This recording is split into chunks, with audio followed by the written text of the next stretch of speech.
never waste. Never waste a good crisis, were other famous words expressed by Winston Churchill. I can hardly see anything good about the pandemic, but if it is one thing that it has accelerated, it is digitization and information sharing. Therefore, I look forward to spend the next 2.5 hours with you discussing the importance of just-in-time, recent results from projects in Russia, around the Baltic Sea, in Singapore and Norway, the development of the fundamental building blocks standards, an international panel on the importance of information sharing, and finally, trends and the way forward. My name is Emily Tingström, and I work with innovation and research at the Swedish Maritime Administration. I hereby declare this Sea Traffic Management Conference open, and I would like to introduce to you Katarina Norén, Director General of the Swedish Maritime Administration. Katarina, the stage is yours. Thank you, Emily, and welcome to you all. Good afternoon, Secretary General, colleagues and friends. We are now, as before, eager to work for a safer, more resilient, efficient and sustainable maritime world. This Corona year has in many ways forced us to focus on basic needs like seafarers not being able to go home, maritime businesses on the edge of survival, etc., etc. You all have stories to tell here. But it has also proved earlier than we even could imagine the great possibilities of a digitalized world. So I still remember the feeling of success and curiosity from the closing conference in November 2017 in London. So many partners from different areas of working, different parts of the world, together to take the next step in this area of digitalization of the business.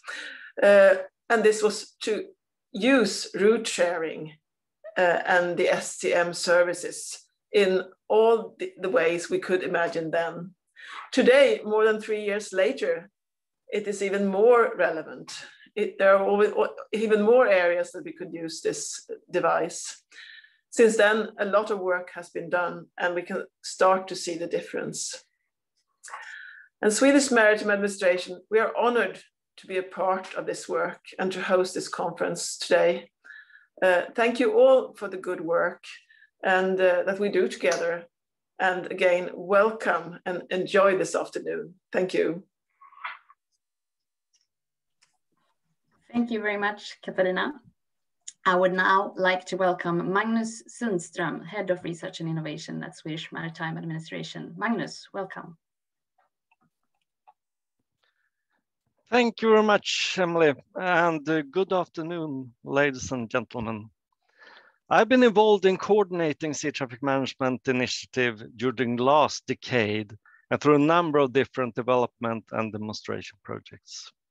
I'm very happy to see the growing interest in sea traffic management and to see the great amount of competent people gathered here today for this online conference.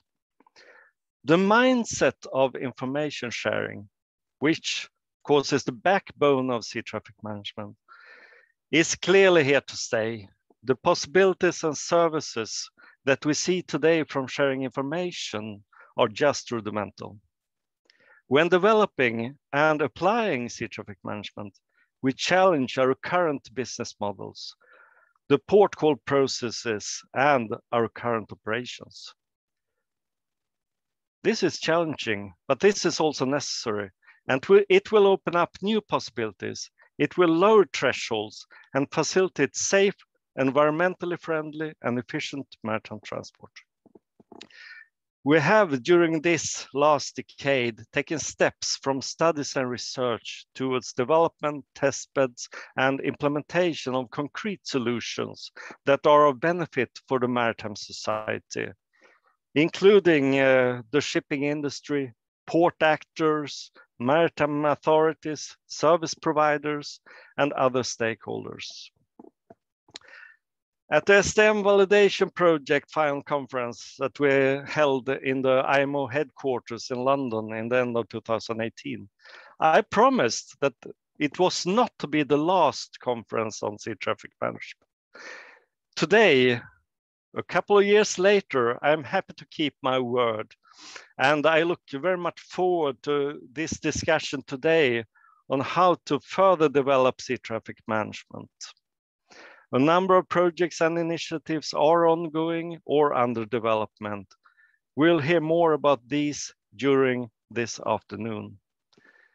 I can assure you we have a great and interesting future ahead of us.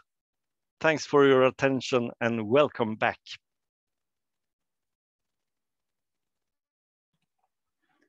Thank you very much, Magnus.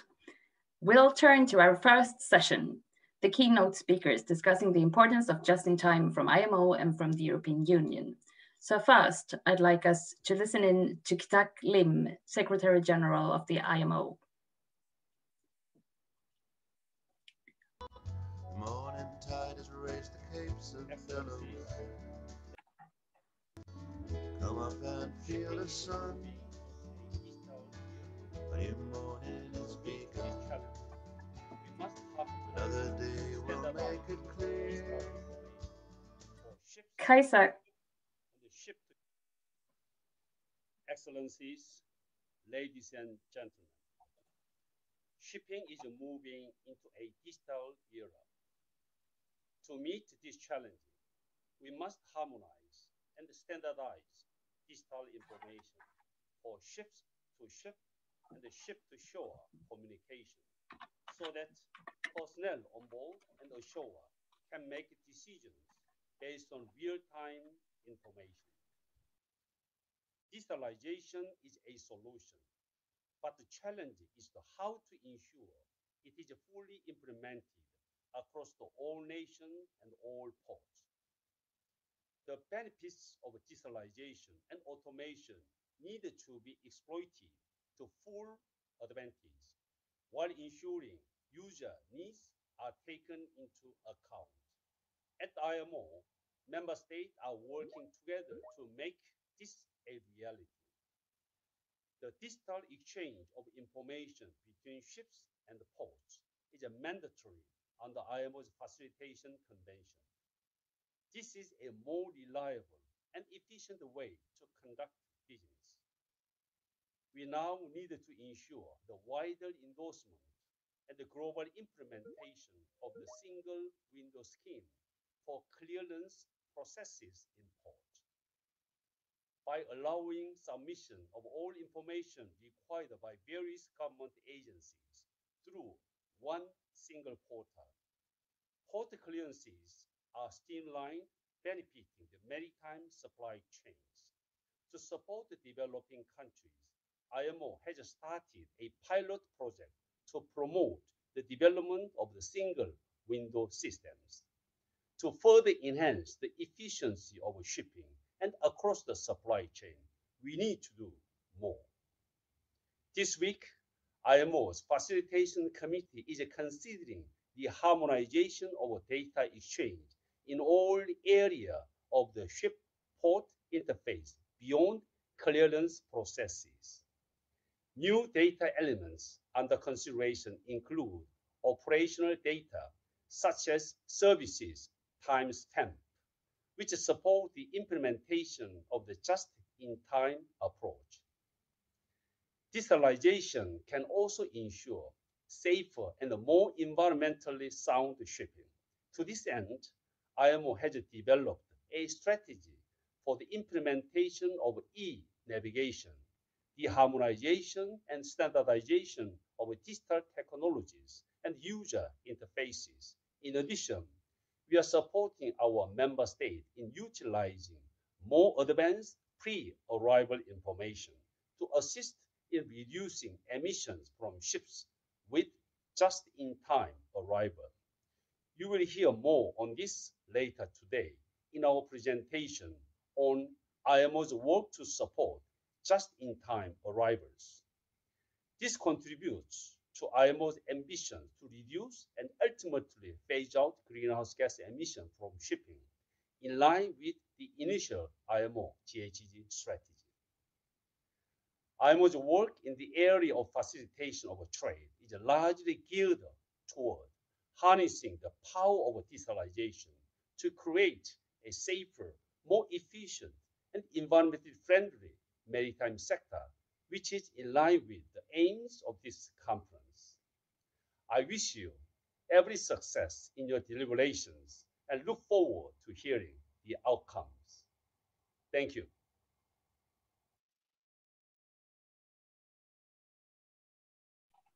And we thank Kutak for that video message and look forward to hearing on the next IMO presenter from who is Astrid Disparity will speak later, who he was referring to. Now I would like to welcome up the advisor to the European Coordinator of Motorways of the Sea, Siamak Jalali. Welcome. Thank you very much. Let me share my screen. Distinguished friends, ladies and gentlemen, hello to you all. It is my great pleasure to participate in the STM conference here today. And before I begin, I would like to thank the Swedish Maritime Administration for inviting me to this very interesting conference. My name is Siamak Jalali, and I am the advisor to the European Coordinator for the Motorways of the Sea, Kurt Bodevig. So I will get straight to the point. We have several major tasks in front of us. Climate change and environmental degradation are existential threats to Europe and the world. The transport sector's greenhouse gas emissions have increased over time and represent as much as a quarter of the total EU emissions right now.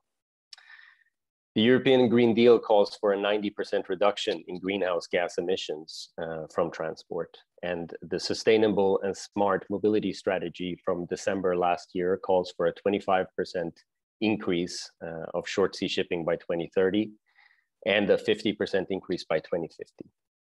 The maritime sector is crucial, and almost 80% of all goods are transported by sea. Short sea shipping accounts for about 65% of all cargo transiting through EU ports.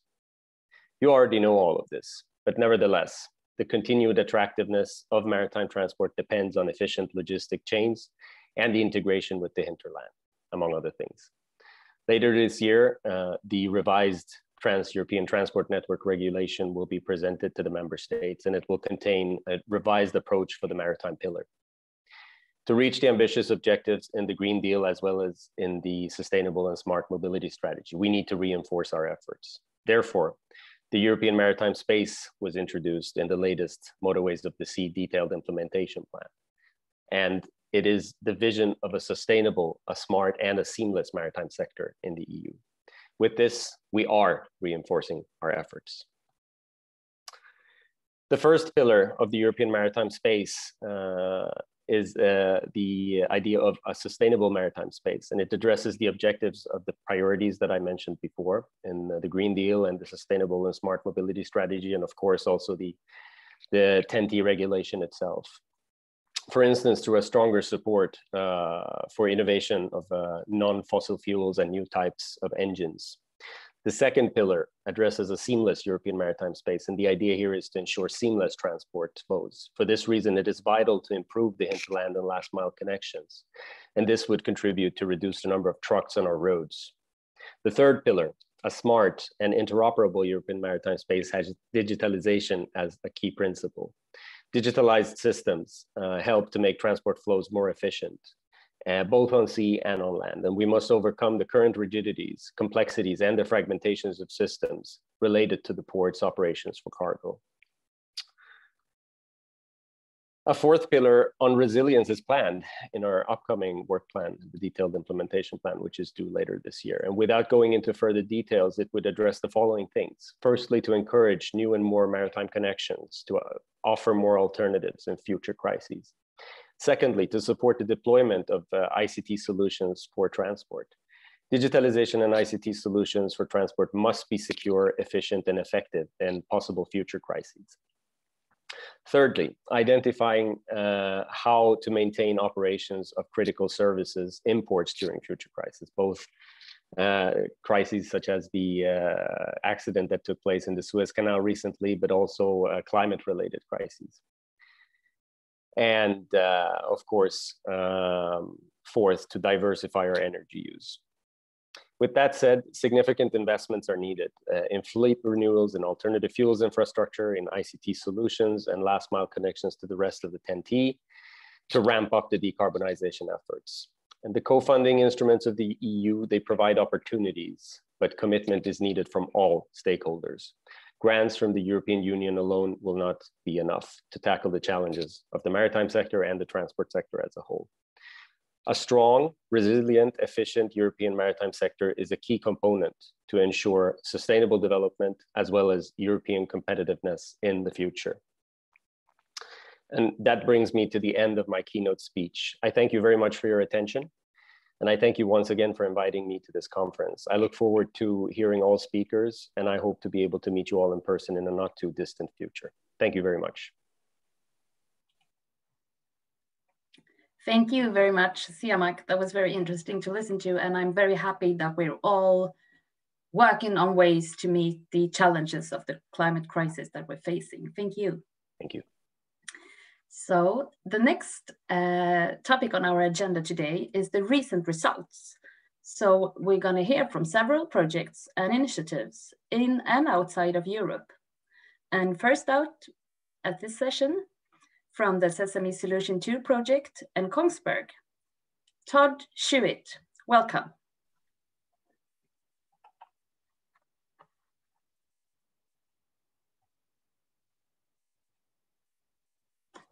Are you with us, Todd? I cannot hear you.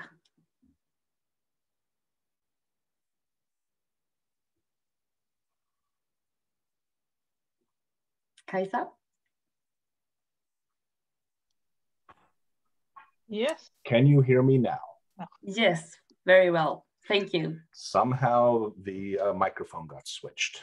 Okay, so what I had said before was thank you for that introduction. And I also wanted to thank Ulf and the Swedish Maritime Authority for inviting me to present the latest results and developments in our e-navigation research and development. Now is a good time to talk about results because we have come to a point in e-navigation and STM where we can describe concretely what services, equipment, and technology are available and the method for delivering these services. Kongsberg's e-navigation and STM technology has developed in several projects, and this is a short list that you're looking at, starting from around 2012 on up to today with the Sesame Solution 2 and the MPA Singapore Next Generation VTMS Lab project. With so many projects, it is fair to ask at this point, what have we got? What have we achieved? Sorry, Todd, for interrupting you. Yes.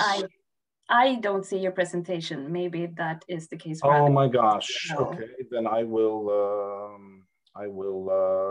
I'm sorry about that. Hang on. No worries. We'll stay tuned. Okay.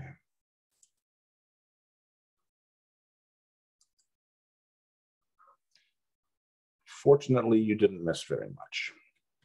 Okay. They were just a few words. Now I see it. Thank you. Yes. All right. So we can begin with talking about services.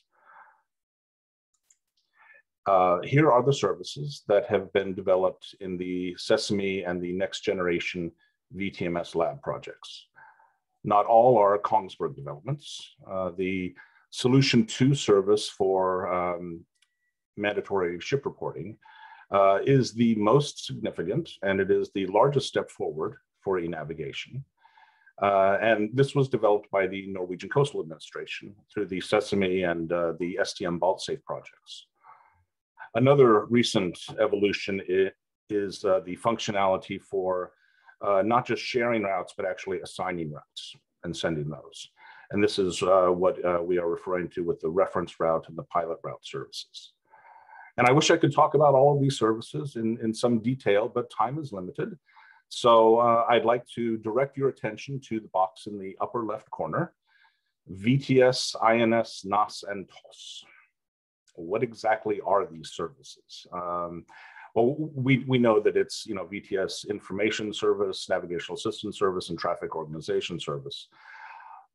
And we know what those are in a conventional vessel traffic service, but what does it mean to provide these as e-navigation services? We addressed this question in the MPA Next Generation VTMS Lab project, where we were tasked with developing Maritime Service 1, 2, 3, and 5.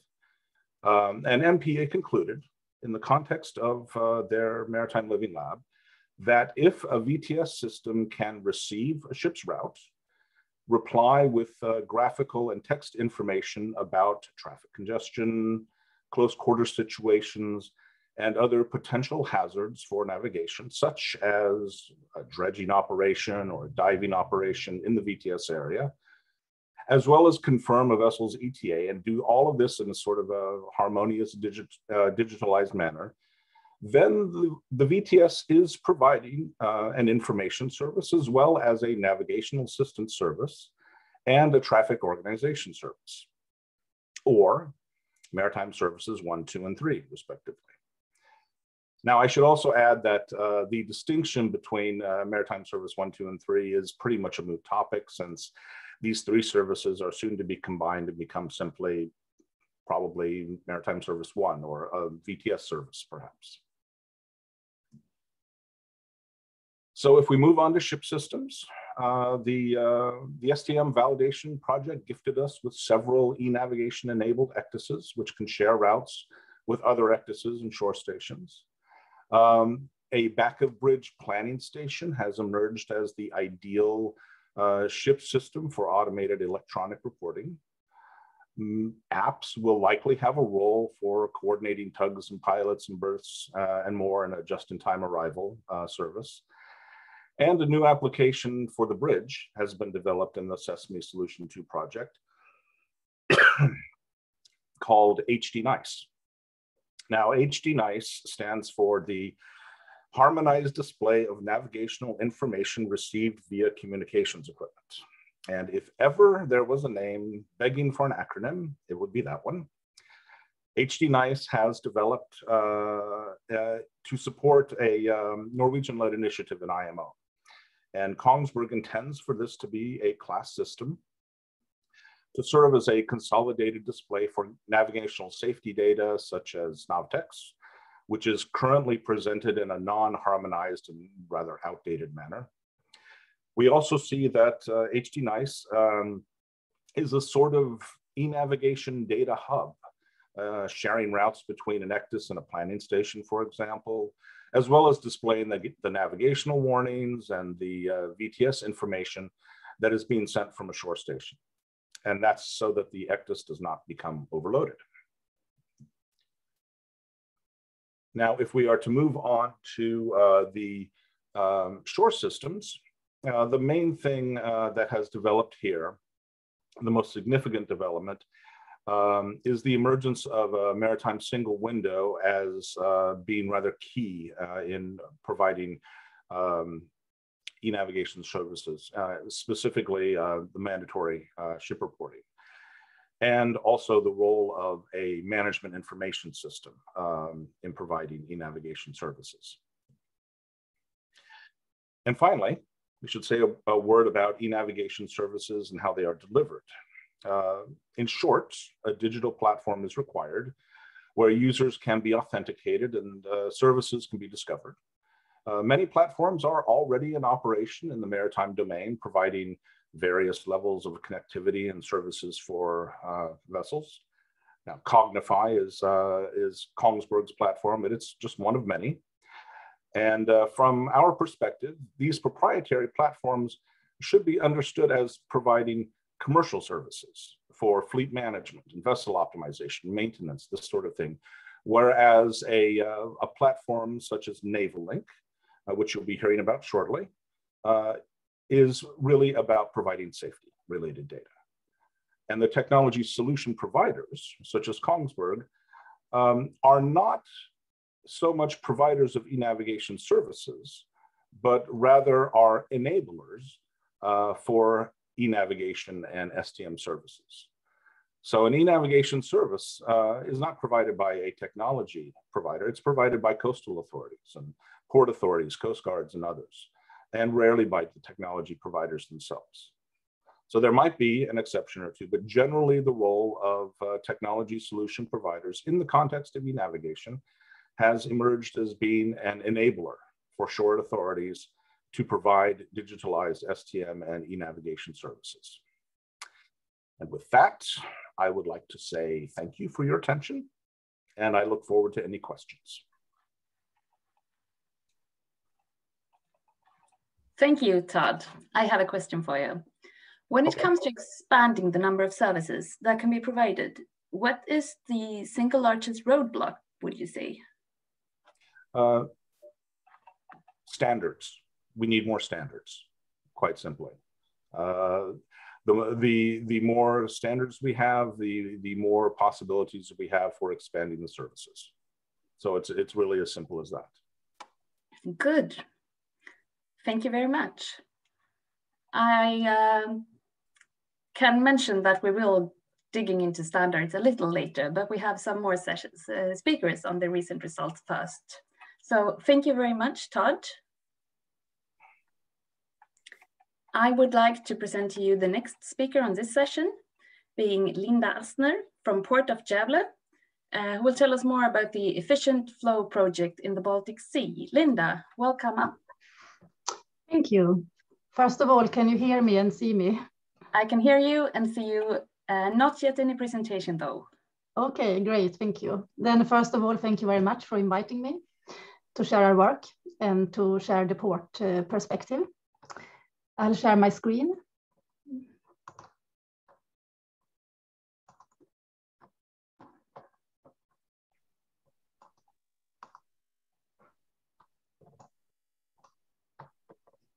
And there I see your screen as well. Thank you, Linda. Now it disappeared, is that correct? No, I see it well. It's good. Okay. It's strange. Sorry. No worries. So you can still see it because I dropped it. I see it in presentation mode, yes. Oh, great. Then well, I will take you on a trip into our port single showroom. And my name is Linda, and I'm responsible for the business area sustainability and digital development in Port of Gävle. We have been on a bumpy road for 3 years, and this road or this journey is called Efficient Flow, and it's a joint Interreg program, which is led by the Swedish Maritime Administration together with the Finnish Transport Agency and the SAMP University. But it's also a cooperation between Port of Gävle and Port of Rauma. And actually we're having the final conference tomorrow. I say bumpy because we have been visiting new rough grounds together. And we have been traveling along rocky roads lined by port actors that have their own different port information systems. In some cases, it's rather old systems or even no system at all, as communicating with the telephones or Excel files that is sent. Together, we have created something that I believe in the long run will lead to even more efficiency than we in the beginning anticipated. But first, just to navigate you, this is our beautiful sunlit port in Gävle. In Gävle, we have the largest container terminal on the Swedish East Coast and also one of the bigger energy terminals in Sweden.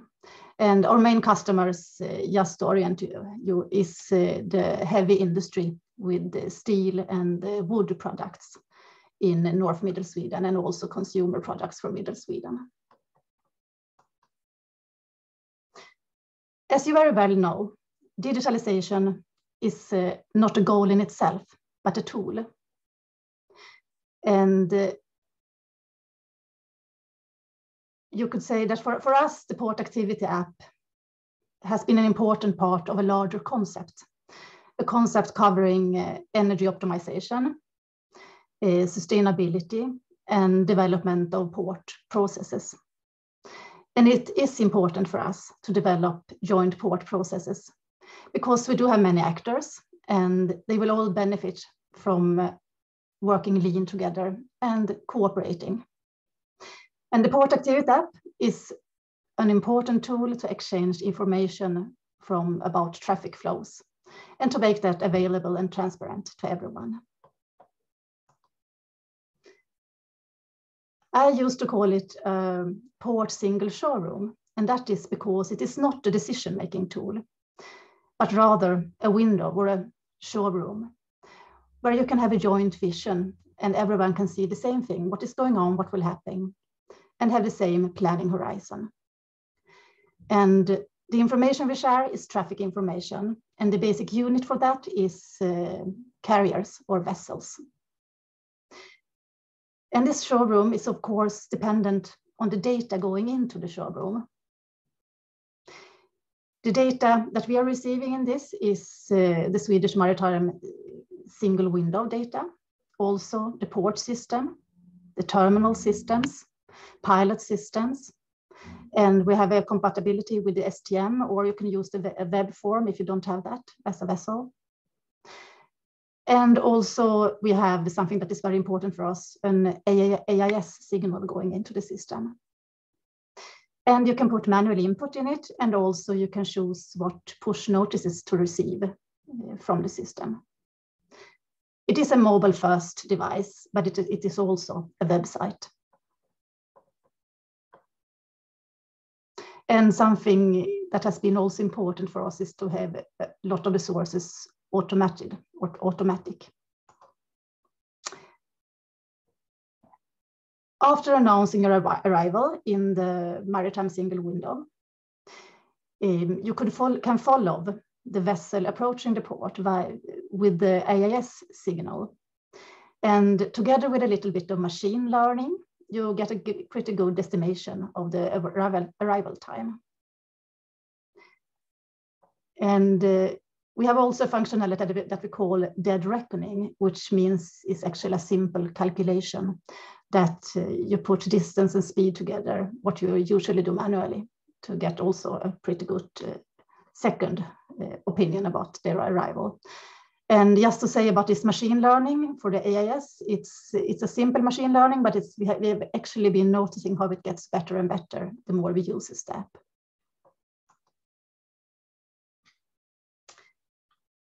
A C chart has shown to be very important or extremely important in this application because we found out that the port actors, they tend to trust information that they can see with their own eyes, that they can visualize in a picture.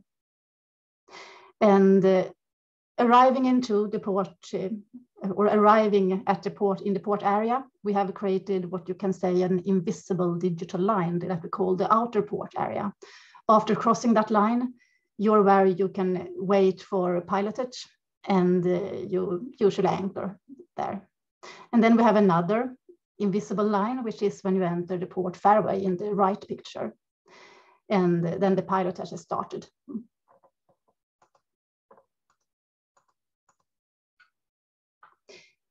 When you come to berth, it's a very common problem, and I'm sure that many of you are aware of this, that the terminal operations tend to be like a black hole.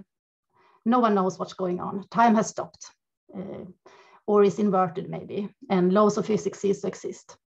And to solve that or get a hint of what is happening within the terminal, we have connected the terminal system to the app, and also we use the half time from the terminal system to get the calculated ETC. And we are also working at the moment of doing the same thing for the tank master in the energy port. And last but not least, this is actually a new project. It's not part of the efficient flow, but it's a project that Port of Javelin is leading together with the TAN Tank and Prim and the Swedish Energy Agency So it's not an Interreg program, but it aims at introducing just-in-time in the energy port in Port of Gävle. And it aims to introduce this by using Q stamps. And the aim or the goal is to leave the first come, first serve system and to allow slow steaming from the previous port.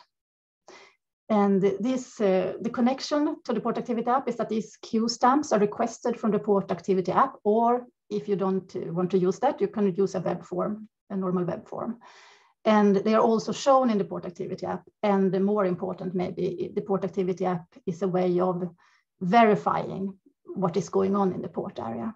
This will actually be tested live this fall in a pilot. And we hope it will be implemented during the next year. And there's a final slide. This is some voices about the port activity app. And I've chosen the operational manager of the container terminal and also the Swedish piloted in Gävle. And with that, I say thank you very much. Thank you very much, Linda, for that interesting presentation. I must also say this is the only conference that in so short time, my work have been related to Pirates of the Caribbean twice. So thank you for that as well. Sounds great. makes life more exciting. I have a question in the chat for you. Is it possible to experience the port activity application like the demo version? An attendee wonders. Do you have an answer to that? I'm not sure about the demo version because we are using it for real at the moment. But you could, if you go out on your mobile, any mobile, or on a web page, you could create a user and you could go into user mode and see what's happening. So it's perfectly possible. And if you have any trouble, so just give us a call and we will help you. Thank you. Sounds good. You kept your time very well. So I actually have a second question for you. What has been, you're saying it's a bumpy road on the way, but it seems you succeeded. So what has been the major success factors in creating this app for you? I think that the main success factor is that we've been working close to the port actors, the users. And we have had a very close cooperation within what we call the Customer Advisory Board. And this has been extremely important. It's been a springboard for port actor engagement and commitment. Also, I think we have worked hard, and I think it's very important to keep it simple because when you sit with the board, for example, you have a lot of ideas, so you want this application to solve everything, but unless you can trust it and have a very correct information in it, it won't work. So you need to start small and really be able to trust this robust system, and then you can make it bigger or develop it more, I think. And of course, also a good teamwork with the partners and the port actors. Good. Thank you very much, Linda. Thank you. And now we'll move east to VTS implementation in St. Petersburg. And I would like Sergei Rostochin of Rosmoport to enter the stage. Welcome. Yes, good afternoon, everybody. I'm really glad to participate in this conference. Thank you, Emily. So my name is Sergei Rostopchin. I am representative of Russian company Rosmoport, providing VTS pilots and icebreakers service in all part of Russian seas. So I will share my screen now. Can you see it? Not yet. I'll let you know when I see something. And now? No. Kaisa, do you on the tech side see anything? I do not. You want me to share it? Can't you see now? No. I'm afraid I don't see anything still. Do you want Kaisa to run the presentation for you? Now it's loading. Now I see your screen. Now Yeah, okay. Thank you. Thank you. So I will continue. So my presentation is about first navigation test bed in Russian Federation called Hermitage. This test bed consists of covering maritime segment and river segments, 2 lakes, inner lakes, and 2 rivers. And I think I will explain you about maritime segment because I am responsible for this. So this is our maritime segment, consists of 6 equipped vessels. We have 7 vessels before, but 1 old icebreaker is too old for navigation, for sailing at all. So we shall sell it. And so now we have only 6 equipment vessels. Also, we have a working station on navigation working station, vessel traffic service in St. Petersburg. And our testbed area is eastern part of Gulf of Finland, approaches to the Russian ports, and mostly traffic separation scheme and routes providing transit passage of another vessels from the west. Our vessels and the working station on VTS equipping, communicating with 4G and WiMAX. We have WiMAX equipment on our VTS towers and masts, and we can cover all eastern part of Gulf of Finland by WiMAX for Rosmor port interaction. So we never use a satellite link for this. But our communication with another STM vessels means that STM vessels, we have internet by satellite, I think. This service, RTZ route exchange, we used from last year, and you can see on this slide planning station and routes which was shared by the icebreaker Kapitan Zarubin with the traffic center. This is a monitoring station. Now we can see from point of view of VTS operator observing that icebreaker which shared roads is outside the road corridor. So this is for monitoring ship position.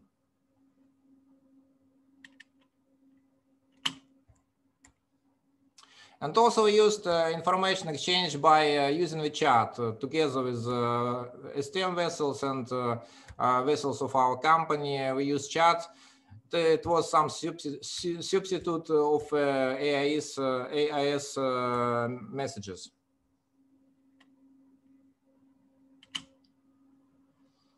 Also, we try to transmit local navigation warning. You can see area in Gulf of Finland, which means restricted area for exercises. So we transmitted this message in S124 formats, and all officers of duty on vessels could observe on ECDs. It's about interaction with another STM vessels. Before we monitored a lot of STM vessels. So on this slide, you can see at least 7 STM vessels equipment, and we could see them and made some information exchange. A special thanks to Finnish vessels, FinSun and FinWave. We had very nice cooperation with them. But I note that not all STM vessels were able to provide navigation service. Some of them, officers of duty, they didn't we couldn't understand what we need from them. Now I can see on my e-navigation planning station only one small icebreaker in Tallinn named Botnica. I think this is one equipment vessel which left in Gulf of Finland. So in other vessels, I think we still didn't. We are not connected to the navlink. The conclusion. So we have positive impression from using these STM formats. They reduce by exchanging the roads in RTZ formats. We reduced workload of for the operator. We reduced voice communication, so the human factor and misunderstanding we reduced as well. Also, this way of information exchange more visual for VTS operator, and the VTS operator can evaluate situation more quickly when he does it using normal standard means like voice, like just like communication by voice by AIS telegrams. So I think we should continue this practice and implement it in FAR. Thank you very much for attention. That's all. Thank you very much, Sergey, for that interesting presentation. It's great to take part of and see what's actually happening. I have a question for you. What application within the VTS framework would you like to develop next? Thank you for the question, Emily.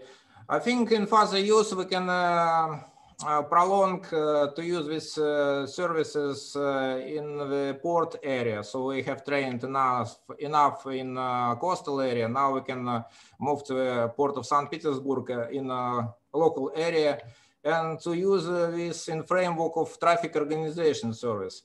Also, I think we can connect it to the pilot service. And also I'm interested to use these formats for providing of mandatory ship reporting systems. We have Gulf of Finland reporting system, so maybe we shall implement these formats there.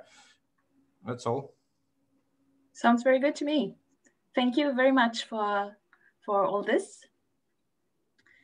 We will continue with the recent results, the last speaker on this section. And now we will turn to the infrastructure and listen to Navlink, the non-profit industry consortium previously mentioned. And I will hand over to Anders Wendel. Welcome up on stage. Thank you very much. I hope you can hear me and hear me as well. I see you, I hear you. I don't yet see any presentation.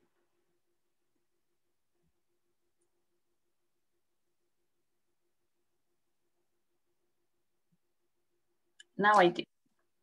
Thank you very much.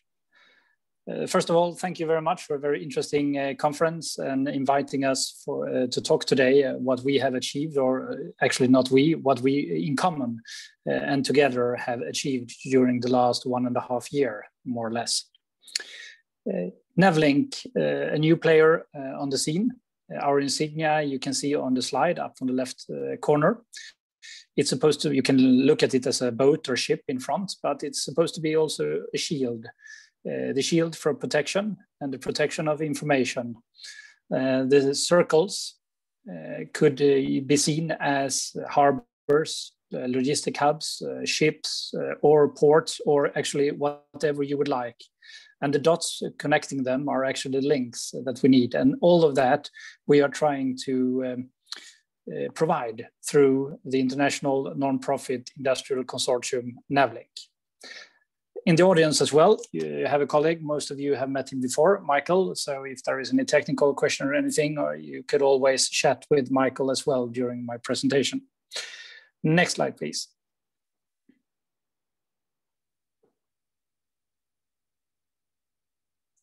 The summary of what I'm supposed to say here for the next few minutes is actually, I'm very grateful that we have succeeding in industrializing a common interoperable digital infrastructure for the maritime community. We have actually taken something from an idea through a project and make it actually running almost by itself. And we are so happy and that we, meaning the owner of Navlink, which is Wärtsilä, Saab and Kongsberg, are so grateful that we are inviting everyone for a 1-year free membership to Navlink, including the Visotel for you who know what that is, if you bring something to the table to develop Navlink together. Next slide, please. So what is the whole idea with the Navlink consortium? Since long ago, you are all aware of that there has been a vision to digitalize the maritime sector. There has been several different projects, STM project, Mona Lisa, etc. And Kongsberg, Saab and Wärtsilä together agreed on to make this a self-sustainable, non-profit, industry-driven consortium. There is no law or any legal binding us together. It's a coalition of the willing to build a common infrastructure. And why, I will present that on the next slides. Next slide, please. So when I'm saying, have we succeeded? This is a snapshot of the organizations or some of the organizations that have joined Navlink today. You can see it up on the left side of, on the slide, left corner of the slide. And you can also see the different types of operational services that is actually up and running and could be used today. And there are more than 100 operational services already existing today. Of course, if you look in detail, there is one thing that is very little of, and that is ship operators. And that is our main focus for the next month, to actually increase the number of ships using all these services and also to be a service provider. Next slide, please. So what do Navlink provide? We provide a PKI, a trusted PKI, so everybody knows who is talking to who. We provide a service registry, so everyone could find all these different services in a very easy and suitable way. We also provide a lot of support to get this up and running for everyone. And there is a discussion on also, because some of the services are included with pay-per-use or pay-per-month, etc. So there should be an included payment service that is not operational today. That's why it's dotted. So, but why should you as users choose to interest you in Navlink? Well, on the left corner, you will see why. And I think the most important instead of developing own PKIs or infrastructure or anything else, it's much easier and much cheaper that if we have a common infrastructure with standards, that will lower the cost for all of us. Next slide, please. My main point with this, which could be, of course, studied in detail after the session, but it's Navlink. We do not store any information that is shared between the users. We just make sure that you find each other and also that you can talk safely to each other. That is the main purpose with Navlink. So we don't store any information or anything else. And that has been a question to us several times, but that is my main message. We only provide the possibility to find each other and to talk safely to each other. Next slide, please. Is it for everyone? Yes, it is. It doesn't matter if you're a VTS operator, if you are just using it for navigational warnings, if you are a port, a harbor, or anything else. Yes, there is a use case for all of you, and there is money to be saved. And we could present that for you if you would like, and how others have actually saved and gained money using Navlink. Next slide, please. I can also gladly today say that Navlink will continue to exist for at least the coming 3 years. There is some positive news, and also there is potential additional consortium members that would like to join the navlink consortium, and we are looking forward to that, so that this non-profit industrial consortium grows and get more and more users. Next slide, please. Navlink is today the only operational maritime connectivity platform instance running both Maritime Identity Registry and a Maritime Service Registry. Of course, there is a demonstrator still operational, and we have the Korean initiative with another type of services, but Navlink is today the only operational regarding the MIR and MSR. Next slide, please. So to conclude, we are very grateful that we, together with several of you, have succeeded in taking something from an idea, vision, going through EG project and EU financing, and bringing something actually up and running that is almost standing on its own by now. And we would gladly like to invite all of you to join us and also to use this common infrastructure. Thank you very much, and that concludes my briefing. Thank you very much, Anders. I have some questions to you posted in the chat, and they are relating to the MCP Maritime Connectivity Platform. One is, how does Navlink approach compare with MCP? Are they compatible? And the other is, if Navlink is supporting the open source principle of MCP. You have elaborated a bit on this, but could you answer? Yes, we are, the Navlink is actually an operational MCP instance, which meaning that we, yes, are a close cooperation and also part of the MCP consortium. So I think that answers the first part of the question. The second one, yes, so far everything is aligned, and we are fully open for the open source part. As soon as you go into being a non-industrial consortium, or and there is more, how should I say, it's more industrialized, there are some more questions regarding the open source parts, but I think we have solved most of those already. So yes, we are transferring to the open source part as well. Thank you. Thank you very much. That was an interesting presentation. I think we're now approaching the next session, and the next session is actually a break. So I'll give you 10 minutes to have a coffee or tea. Unfortunately, we can't mingle and have some nice snacks in the break, but stretch your legs or stay, and I think my technology master Kajsa will provide a movie for you if you stay tuned. But time is now almost past. So let us meet at 14:40, so 22. And we'll get back with more exciting topics, the next one being the development of the fundamental building block standards that many of the previous speakers have been referring to. So stay with us and you'll hear more about that in 10 minutes.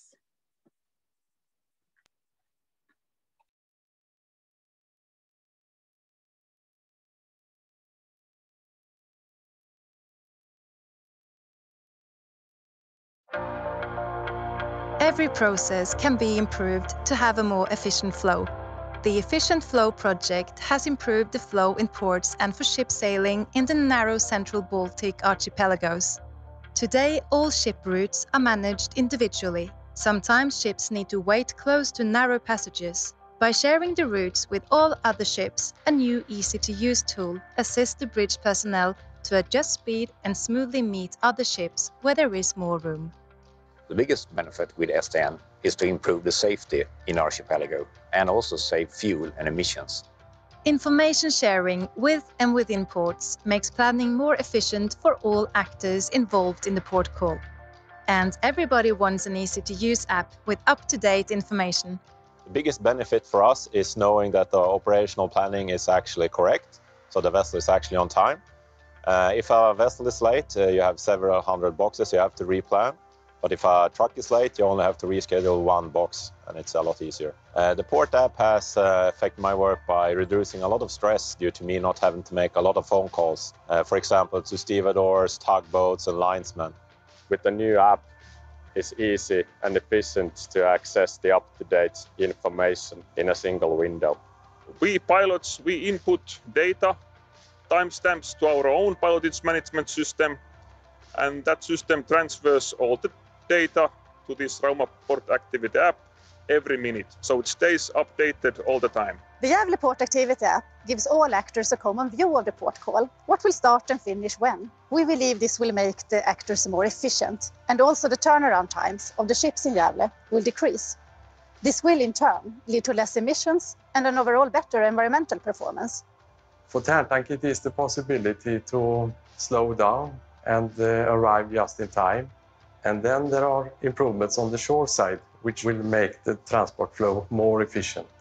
The app has been very important, and mainly because it's gathered all the information that we collect from different places today, and we get real-time updates. I hope that this application will be spread all over the ports of Sweden, because the more people we are that share the information, the better the app will be.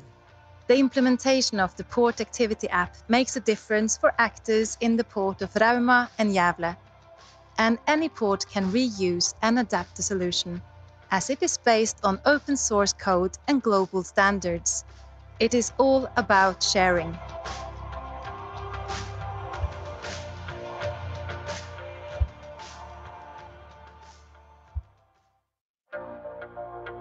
Every process can be improved to have a more efficient flow. The Efficient Flow project has improved the flow in ports and for ship sailing in the narrow central Baltic archipelagos.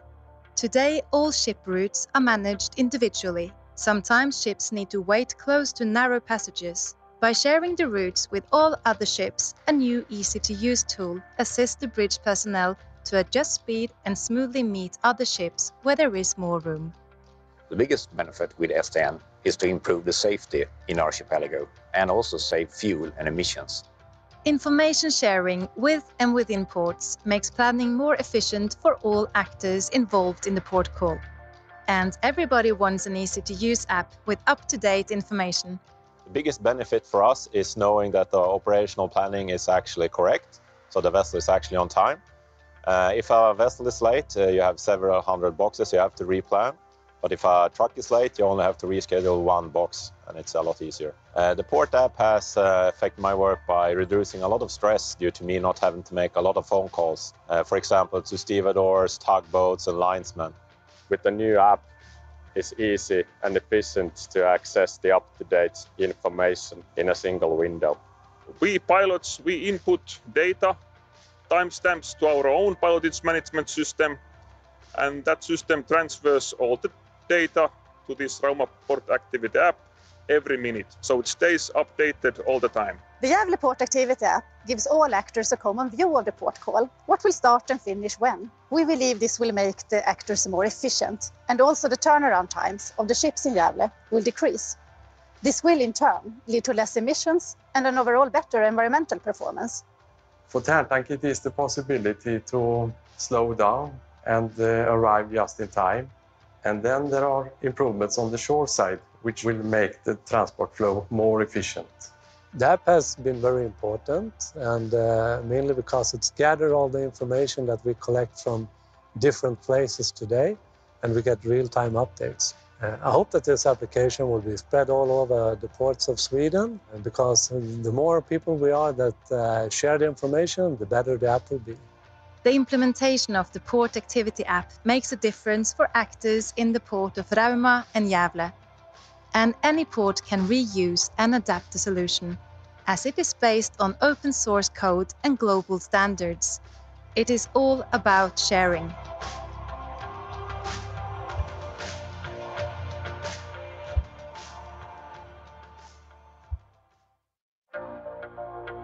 Every process can be improved to have a more efficient flow. The Efficient Flow project has improved the flow in ports and for ship sailing in the narrow central Baltic archipelagos. Today, all ship routes are managed individually. Sometimes ships need to wait close to narrow passages. By sharing the routes with all other ships, a new easy-to-use tool assists the bridge personnel to adjust speed and smoothly meet other ships where there is more room. The biggest benefit with STM is to improve the safety in archipelago and also save fuel and emissions. Information sharing with and within ports makes planning more efficient for all actors involved in the port call. And everybody wants an easy-to-use app with up-to-date information. The biggest benefit for us is knowing that the operational planning is actually correct, so the vessel is actually on time. If a vessel is late, you have several hundred boxes you have to replan. But if a truck is late, you only have to reschedule one box, and it's a lot easier. The port app has affected my work by reducing a lot of stress due to me not having to make a lot of phone calls, for example, to stevedores, tugboats, and linesmen. With the new app, it's easy and efficient to access the up-to-date information in a single window. We pilots, we input data, timestamps to our own pilotage management system, and that system transfers all the data to this Rauma Port Activity app every minute, so it stays updated all the time. The Javelin Port Activity app gives all actors a common view of the port call, what will start and finish when. We believe this will make the actors more efficient, and also the turnaround times of the ships in Javelin will decrease. This will in turn lead to less emissions and an overall better environmental performance. For Tärntank, it is the possibility to slow down and arrive just in time. And then there are improvements on the shore side, which will make the transport flow more efficient. The app has been very important, and mainly because it's gathered all the information that we collect from different places today, and we get real-time updates. I hope that this application will be spread all over the ports of Sweden, because the more people we are that share the information, the better the app will be. The implementation of the Port Activity app makes a difference for actors in the port of Rauma and Gävle. And any port can reuse and adapt the solution, as it is based on open source code and global standards. It is all about sharing.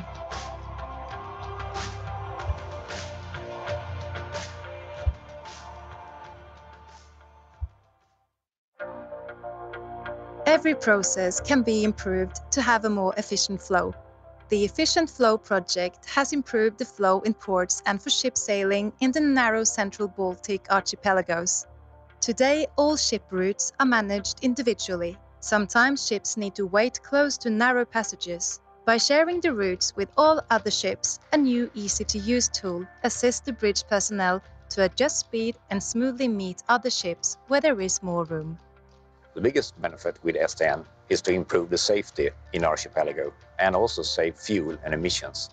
Information sharing with and within ports makes planning more efficient for all actors involved in the port call. And everybody wants an easy-to-use app with up-to-date information. The biggest benefit for us is knowing that the operational planning is actually correct, so the vessel is actually on time. If a vessel is late, you have several hundred boxes you have to replan.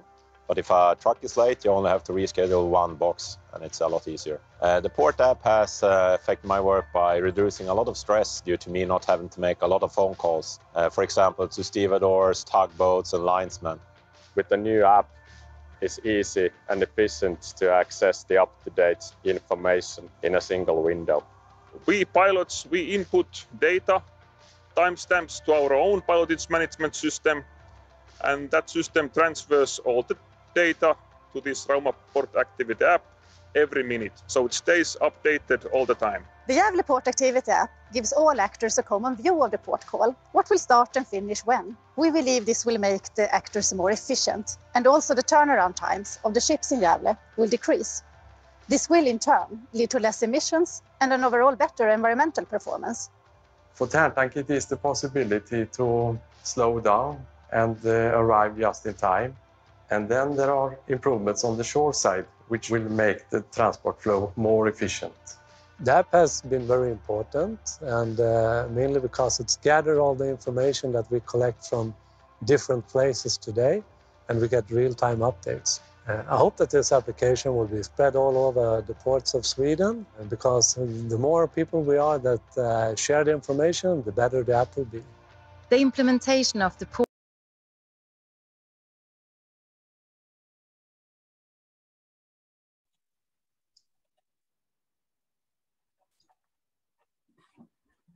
Welcome back everybody. I hope you have had a good break. I hope you still can see and hear me. Could we get okay on that, Kajsa? Yes, yes. Good, excellent. So, most welcome back. We will continue this exciting afternoon. The first session to come now is the development of the fundamental building blocks standards. And I'd like to welcome the first speaker on the topic, being Björn Andreasson of the Swedish Maritime Administration. Björn, the stage is yours. Welcome up. Thank you very much, Emily. Good afternoon, ladies and gentlemen.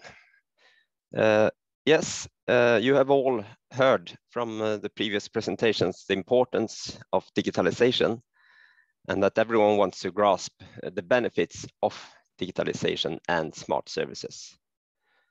But what is needed to reach them? It's not just about standardizing a single data format, given that the end goal is to reach more automated communication, machine to machine. So standards could be one way to connect the platforms referred to in previous presentations, and as a means to reach interoperability. So what are the different components needed when it comes to standards in doing this connection of clouds? Looking at the bottom of this figure, we have the physical communication, the physical layer. After that comes standards in cybersecurity and APIs. And this is where SECOM can enable, and we'll come back to that, what SECOM is a bit later. After that, we also need the data formats or the payloads to be standardized. And here we have some examples. We have the RTZ, the route exchange format, which is now being transferred to S41.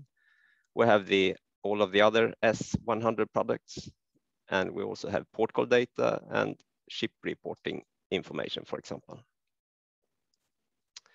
But these are not enough. We also need to work on the operational processes. We need business rules. And we need to make sure that the semantic content of the payloads is interpreted in the same way by different actors. Let's take an easy example as an ETA, estimated time of arrival. It needs to be interpreted in the same way now when it's communicated machine to machine. It can't be complemented with the interpretation of a human being. So we need good definitions. And I believe we'll come back to the port information manual later. That is one example that we need to define all of these elements that are included in the other standards. All of these steps have been tested and validated in the different STM projects. But of course, the final goal is a wider implementation and a bigger market uptake. It is absolutely necessary to get over the innovation ditch and to make sure that these smart services and digitalized solutions are used by the market, which we'll come back to later on. So shortly, what is SECOM? SECOM is an IEC standard being developed right now. It's emerging, and it's about secure communication in the maritime domain. It has its origin in the Voyage Information Service developed within STM.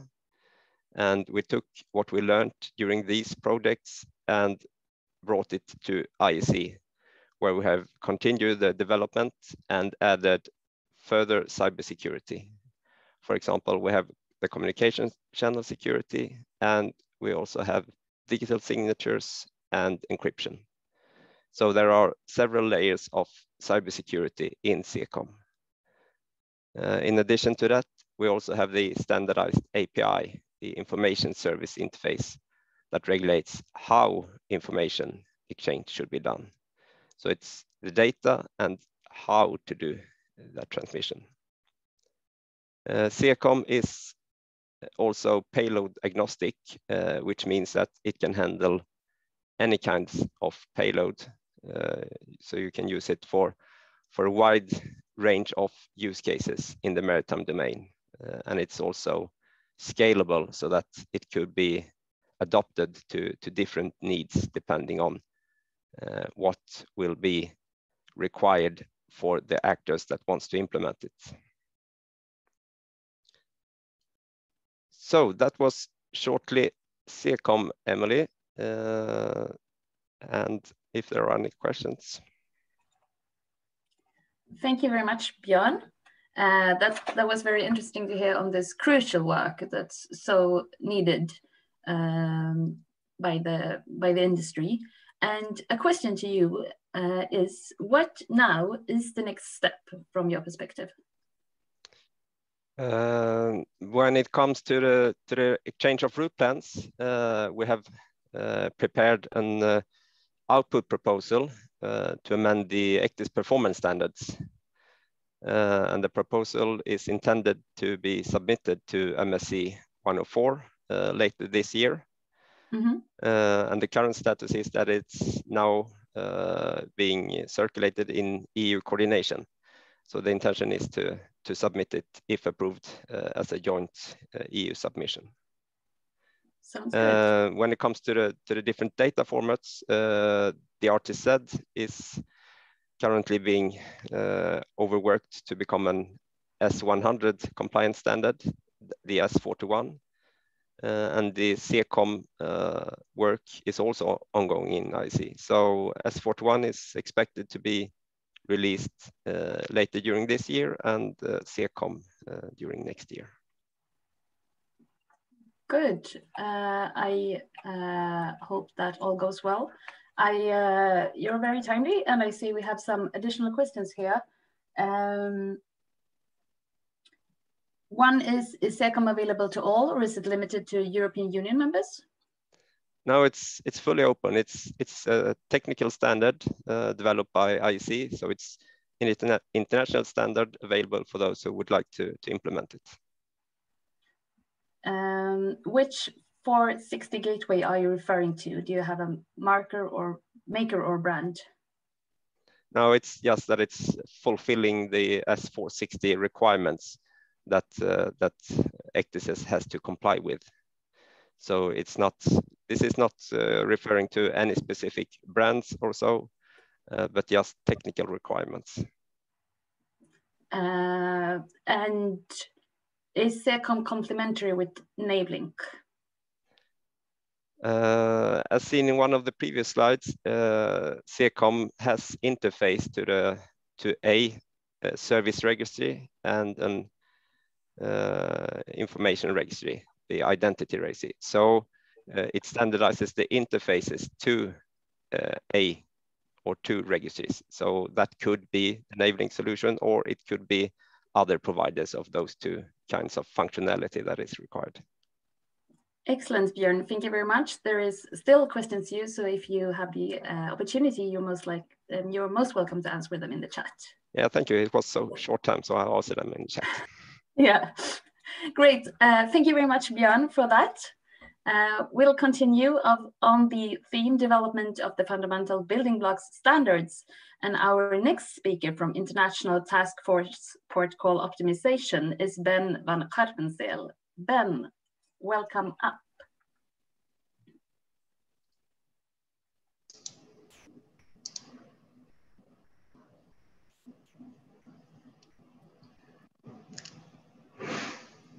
Good day.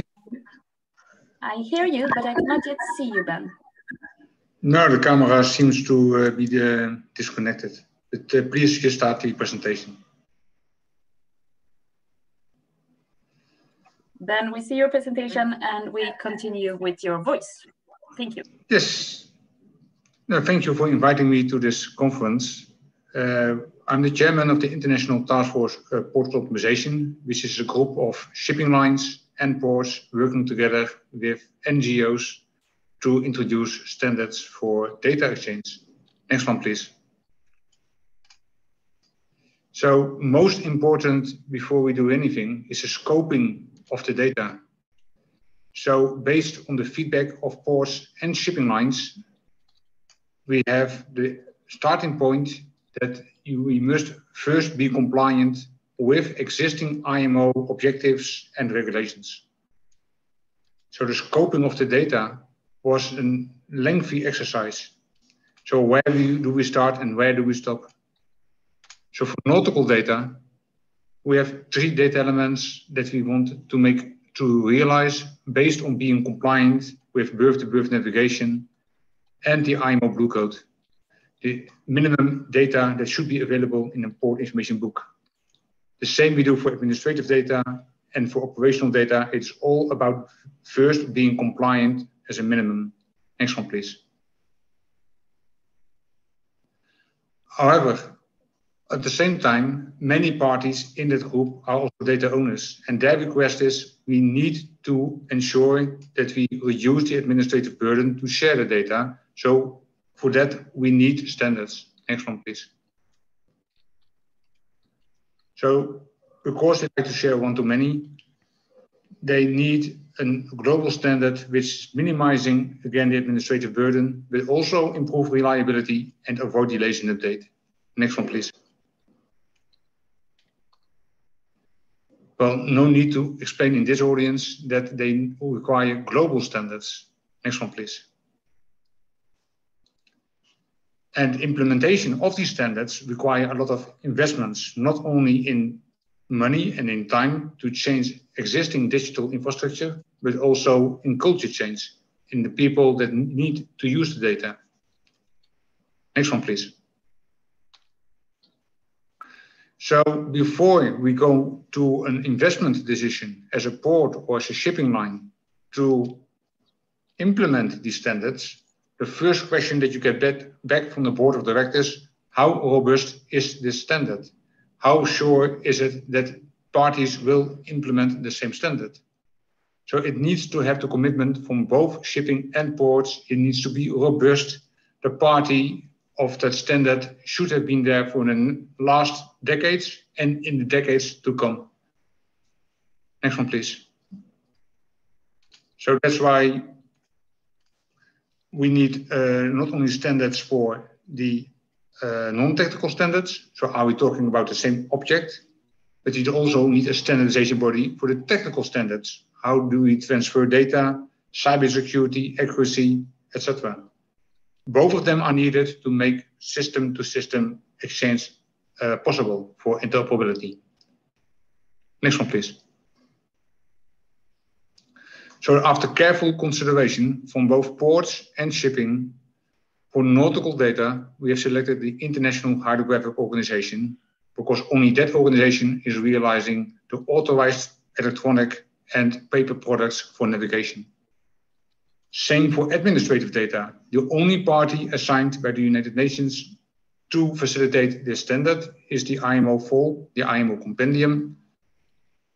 And for the technical standards, IMO was not yet in that position. So together with these parties, we have selected the ISO TC8 working group to bring industry together and to realize technical standards based on the IMO Compendium. And the same applies to operational data, because administrative data and operational data are closely linked.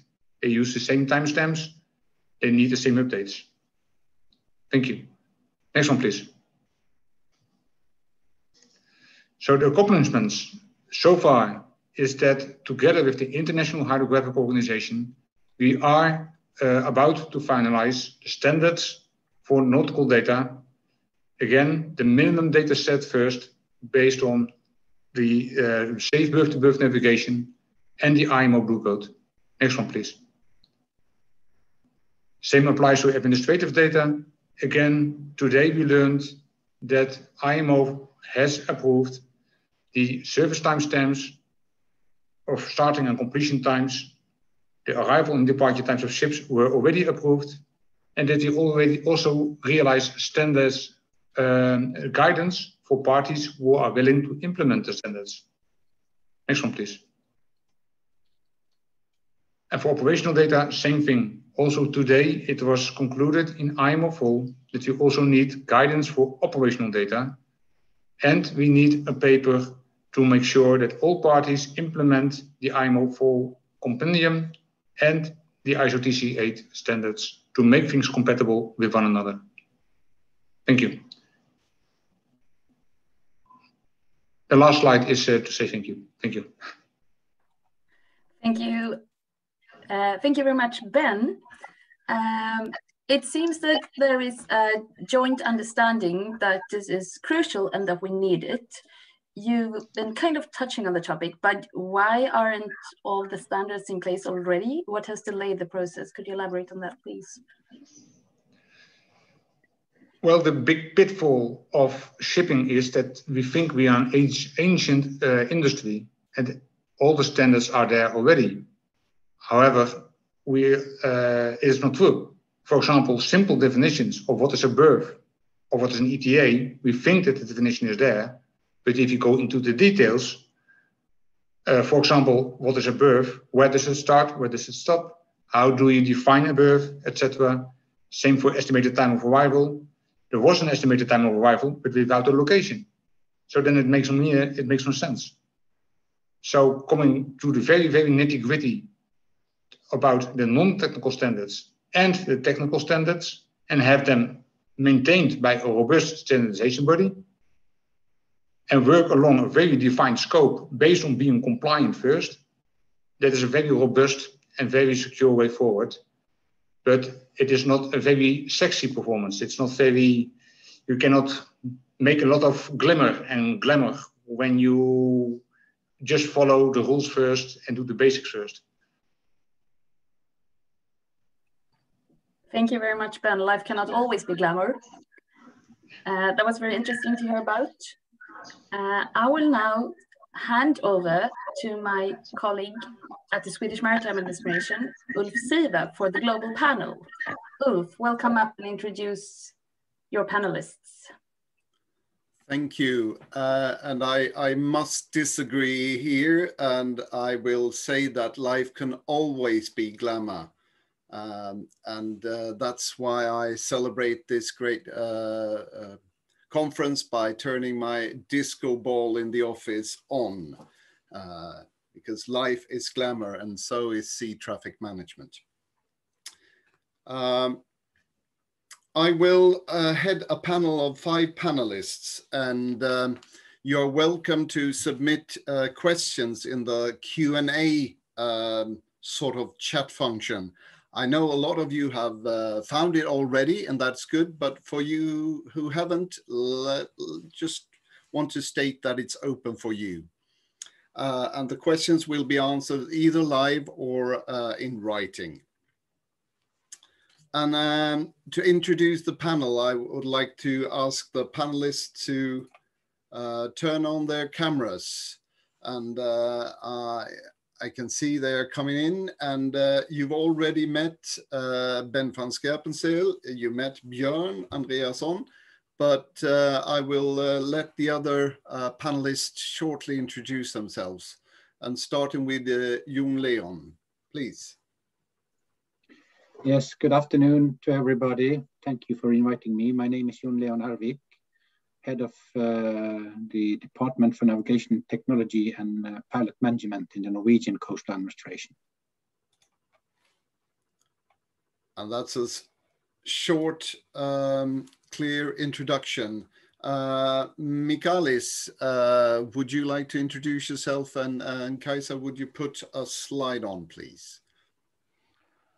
Yes, hi to everybody. I'm Michalis Michailidis. I'm an assistant professor at the Cyprus University of Technology, and I'm currently coordinating the sea traffic management project in the Eastern Mediterranean, codenamed STM. I will tell you more about that in the sequence. Thank you all for this opportunity, and hello again. Thank you, Michalis. And finally, Zdravko, please introduce yourself. And yeah, you are on mute, I can see. So please unmute yourself. There you go.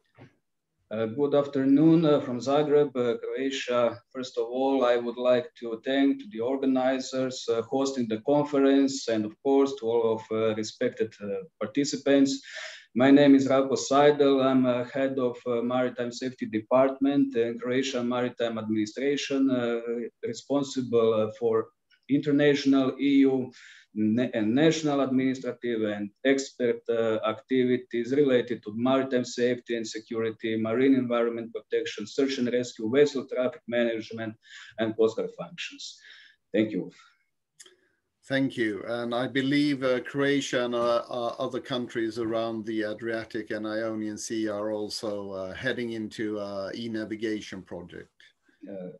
Yes, of course, we are heading with the a project involving Adriatic and Ionian countries that the project partners are represented by the Maritime Administration from Croatia, Greece, Slovenia, Italy, Montenegro, and Albania. The project is fully harmonized with the objective of EUSAR strategy and the action plan.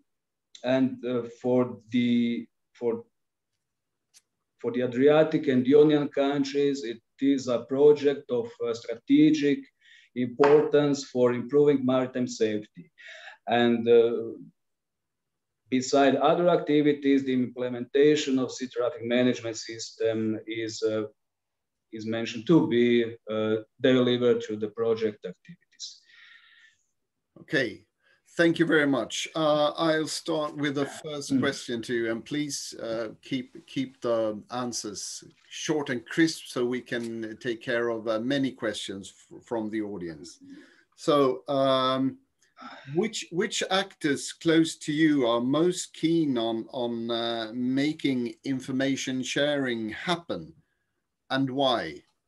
And I'll throw it out, and you can raise your hand if you feel comfortable in answering. Zdravko, you have your mic off, so please go ahead. Which actors are most keen on information sharing? I would like to start recalling years ago, sitting with my colleagues, discussing on how to resolve complex navigational situation and how to reduce navigational risks. Because we were faced many times with situations that we had in a limited area, at the same time, many ships and plenty of recreational crafts. We were trying to find a solution for space and time management. At the moment when we realized that STM can provide a solution to our concerns, well, that was a huge relief. And we decided to start implementing the project. A month ago, we finally upgraded the national VTMIS with the STM functionality. And in that sense, we are the youngest child in the STM family. Anyway, we are full of will and ideas on how to use the system as efficiently as possible. Yeah, and one thing probably during this pandemic, there are fewer recreational vessels out sailing, perhaps. I don't know. Michalis, you work in a project consortium. Do you feel that some actors are more keen to make information sharing happen? My experience, both with the STM project, in which the Limassol port was also participating as one of the ports that the port CTM concept was validated, and following with the STEAM project, it has always been the case that all the people that are involved are very keen to participate in this and to share information. The obstacles might be the technology involved sometimes, and to lower those barriers, you have to bring in the standards and you have to make people, educate people accordingly so they know how to use them. But it's not like somebody's not interested in doing that. And specifically in Cyprus, because we have all those other ports that are close by in the Eastern Mediterranean, it's very important that people talk to each other and exchange information. And this becomes even more important when the distances are so small between the neighboring ports. So from the very beginning, when we were hosting these very living labs with the local port actors, it was one of the main demands that we establish this information sharing between neighboring ports, but also between the actors at the port of Limassol, so we have more efficient operations. So the motivation was always there. That's what yeah. Yeah. Ben, the international task force comprises of ports and shipping operators and probably terminals, etc. Do you see that one of these sectors is more keen on making information sharing real and being more the driver? Well, it very much depends on the data set you're talking about. Are you talking about nautical data? Then it is depending on the party if he or she is willing, yes or no. So the National Hydrographic Office is very keen to share the data because they depend on the data to make their products.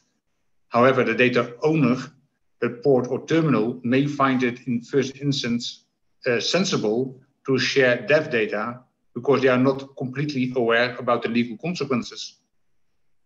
So it is depending on the data set and it's depending on which data owner you have. So you would say that the legal consequences and liability is a big role in or obstacle to overcome in order to make information sharing overall happening. That is in the nautical data. When you talk about administrative data, then there's no issue because you have to share the data as a data owner with the national authority via notifications and declarations. If you talk about operational data, then data may also become commercially sensitive if you display your terminal planning. True. And I'll take the next question, and it was what do you say? Highest grade to Martin Bransby from the General Lighthouse Authority of the UK and Ireland, who actually sent me a question beforehand on email, and the question is it's simple and easy. So how do we take the next step on the journey, making this a global reality? Jun Leon, what do you say? How do we make this happen globally?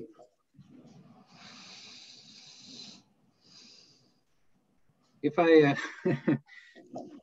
from the authority side, but I'm a master mariner, and there is the driver called the personnel on board, the agents, who for decades have to report and negotiate and communicate with all parts simultaneously. And this is an administrative burden that they have told the political decision makers all over Europe. But this is something that we should achieve. And I think that's also a global issue. If you look at the FAL committee, the IMO, e-navigation, everything that goes on, also in the direction from IHO, where IHO focus on, IALA focus on, the pressure comes from the users, the mariner on board, ports. So I think this is a train that can't be stopped. Our business is to find the best solutions for that future. Thank you. Ben, you have your mic on, so I guess you're keen in answering this. No, sorry, I just forgot to switch it off. But I echo the words of Jun Leon. And to make it happen, again, after agreeing together on the data scope, the non-technical standards and the technical standards, for implementation, we need guidance for the data owners and incentives for the data owners. So is there a benchmark, is there a regulation, whatever, what is, where is the tap on the shoulder for the data owner to share the data? All right, Björn, do you have any comment on this? Also representing an administration perspective, I believe that one of the key challenges is to make sure that the standards makes it possible for ships that visits a country or terminal or port for the first time share information seamlessly. So this is what is a bit not unique, but this is something that the maritime industry have to deal with to make sure that it can work on ad hoc situations. And that is also why we see the need to connect all of these platforms, as has been discussed before. Any more comments before I move on to the next question? Yes, please, Ulf, if I can Absolutely. add. Well, I see that the advantage of the STM is in its potential to be compatible and to fit existing concepts such as common information sharing environment, maritime domain awareness, integrated maritime solutions, and GIS solution, as well as to improve and give added value to maritime business processes such as VTMIS, maritime single window, search and rescue, port community system, mandatory ship reporting system, decision support system, and risk analysis. Basically, the STM can contribute to any maritime safety or maritime business process. In addition, I personally see also a huge potential in implementing the STM and the route exchange standards and services in non-SOLAS segment, thus opening up the possibility and ability of management, the hybrid traffic, SOLAS and non-SOLAS, which would make a significant contribution to maritime safety, especially in coastal states such as Croatia, with a highly indented coastline with more than 1,000 islands and a large volume of recreational craft traffic. Yeah, I can see the parallel of making this available for non-SOLAS, similar to how AIS became available to everybody. Exactly. So interesting. And on the same note, there's a question from Neil Trainer talking about information sharing. Do you envision that data and information exchange would be free of charge for the stakeholders? Who wants to go first? I can start on that one. I don't believe that the communication as such will be free of charge. It is, you can compare it to your ordinary communication at home. There is always a cost for communication for having a provider of the technology. But then of course there could be services that are free of charge. For example, authority services that if we can see that they enhance safety and security and so on, or efficiency, they could be provided for free. Any other comments? Oh, you're so... Yeah. I'm agreeing with Jan. There is also some obligations that we have signed the SOLAS Convention for, and so on. There is, as coastal states, we have to provide information, and all that kind of information will be free. But there are probably some commercial aspects and IDs that will come up. There is when we open new doors in the digital world, there will be new IDs, new concepts. So there will probably be a mix. But from my point of view, we will provide our part of the information for free. Yeah, and we see a lot of services and apps that appear that can charge, even though the base of the app is free information. So it depends on how you can put in value. I agree. We have a question here from Aki Apajoja. Whatever. Aki. And the question is, have there been assessments of impacts and benefits regarding port systems that enhance predictability and uses real-time information? Ben, would you start on that? Yes, we did. So we do have ports where they already implemented just-in-time arrivals. So for different reasons. So in some ports, these systems have been implemented to guarantee that we have not too many ships at anchor, or other ports where there's no anchorage available at all. So they have been measuring the impact of just-in-time arrivals on that segment. And again, you cannot compare the figures because each port is very different from one another in terms of type of trade and in distances to other ports. But to give you a very clear example, the figures that I can disclose as a port, because we did a very basic desktop trial in the port of Rotterdam, that on average, in a container sector, on short voyages, the minimum savings are about 10% in emissions. Very interesting. So 10% on short sailings.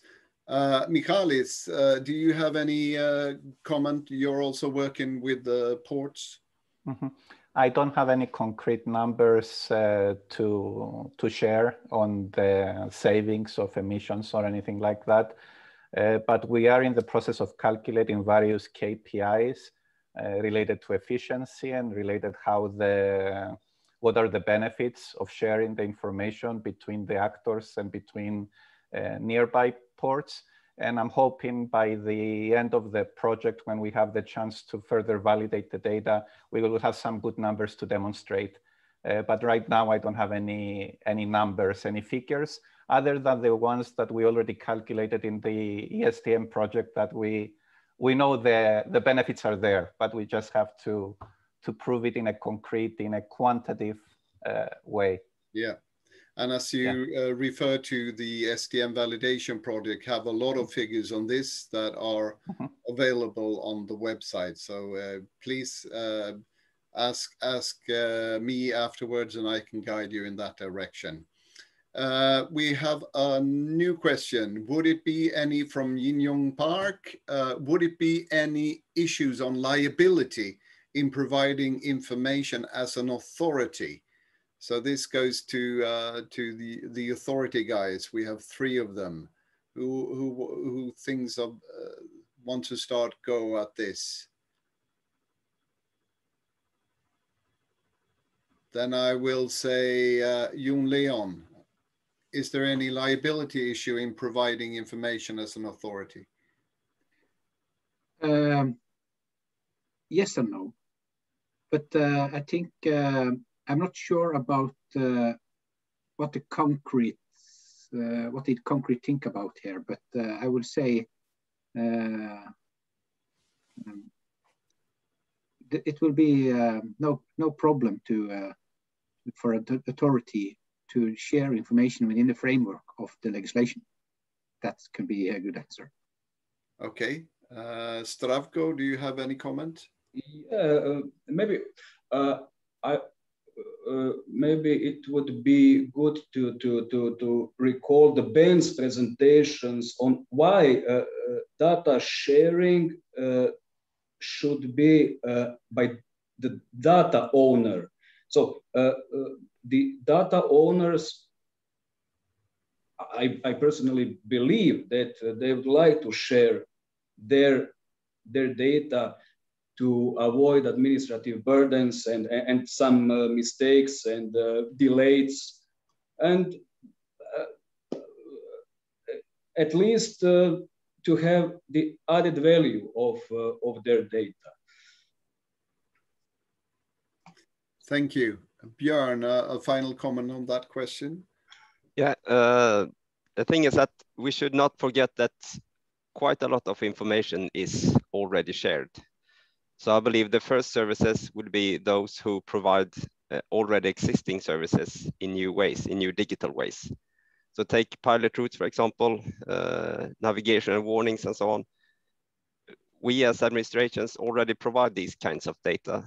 So it's mostly the same kind of data provided in new means, and it's the same with chart information and so on. So only because it's digitalized, I don't think we should be too fear for the liability issue. I think we can actually use quite a lot from the existing paradigm, where the responsibility still lies with the ship and the master that uses the information.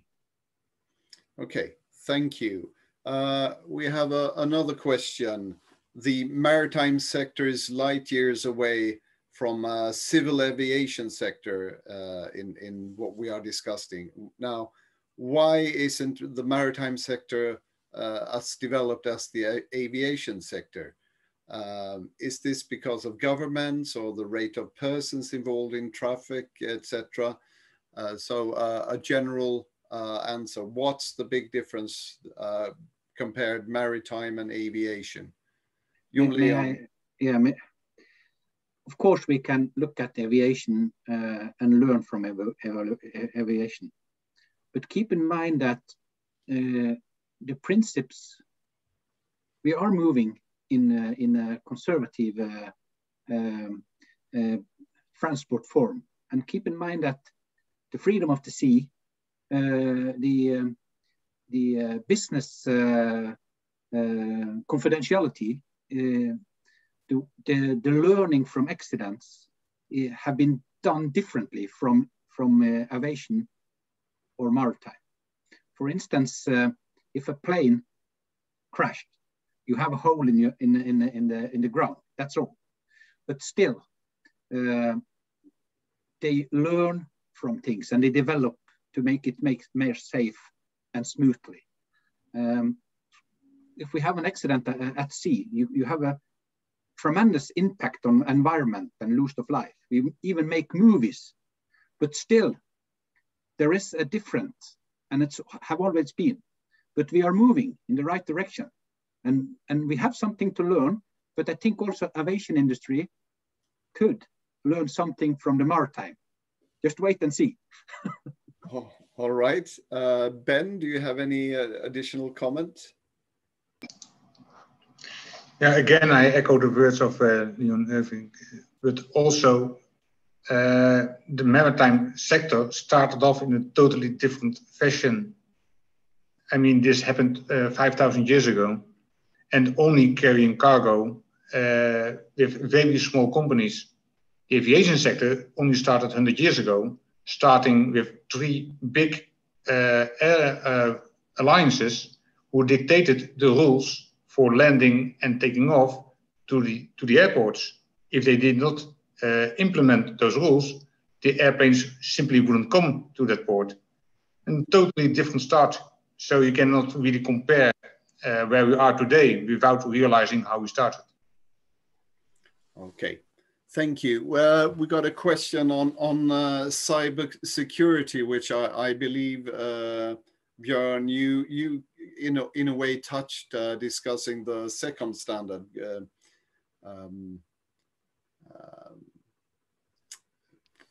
Any comments on cyber security?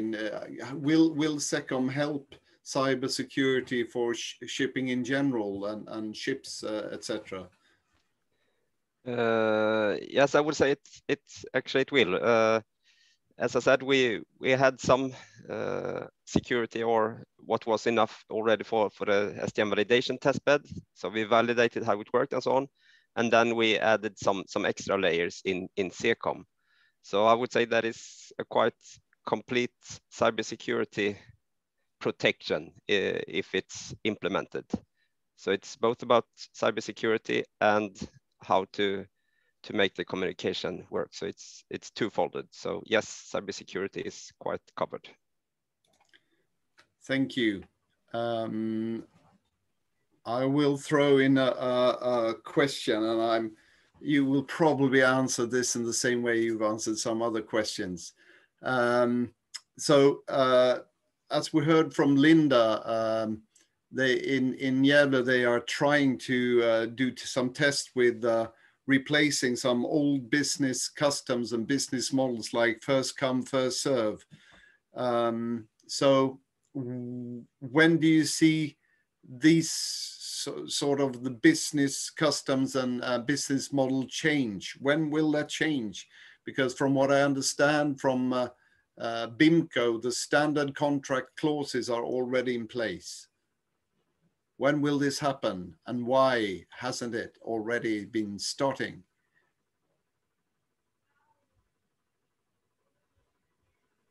I can try. Yeah. There's probably several factors. I think that when people discover the economic benefits, it will happen.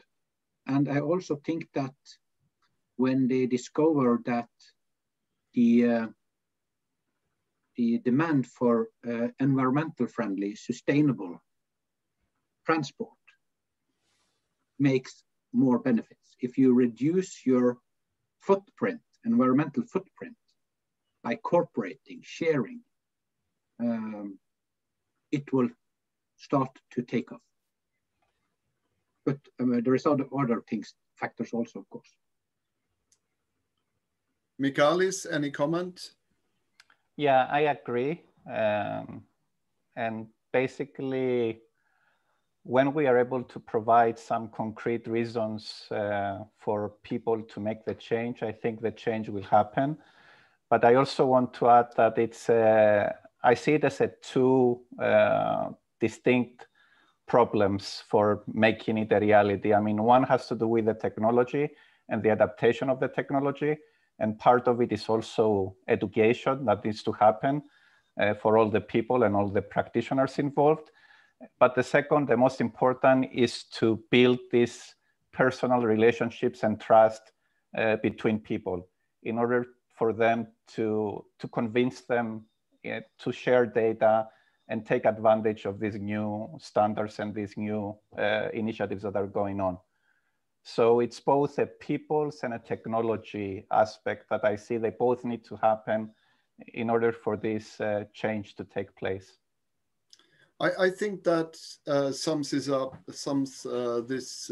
panel up pretty well, that we need to build trust, and trust is very much built on the standards and then the people believing in the standards, and then the business that we can build upon that.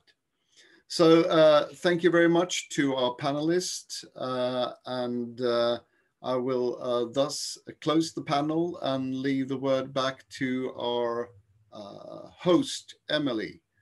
Thank you. Thank you very much, all panelists. It was very interesting to listen to you and to hear your opinions. Now we will continue with the last session, being trends and the way forward.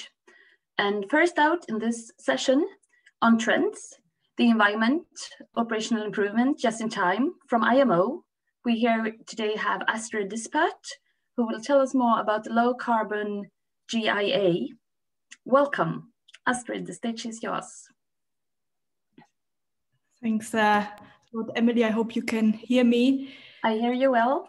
I see your presentation and I see you. Excellent. Great, excellent. Thanks a lot. And thank you very much to the Swedish Maritime Administration for inviting IMO to speak. It's a real pleasure to join this conference and hear about all these really interesting initiatives. And it's very encouraging to see how much is actually going on. In my next slide, you will see I will be presenting mainly on the regulatory framework, speaking a bit about the environmental side of things and work that's being undertaken at IMO under the Marine Environment Protection Committee, as well as the regulatory framework under the FAO committee that deals with data and the harmonization of data. And I'm also going to speak a bit about IMO's Global Industry Alliance, which I'm managing on behalf of IMO. Let me start on the environmental side. On my next slide, you will see, and I'm sure you're aware of this, IMO in 2018 adopted a strategy, the initial greenhouse gas strategy to reduce emission. And that strategy makes it very clear, as a matter of urgency, shipping needs to phase out greenhouse gas emissions as soon as possible in the century. And this strategy, as you can see here, creates a very clear timeline, a very clear framework as to how shipping is going to have to decarbonize. And it makes very clear the direction that shipping will have to travel.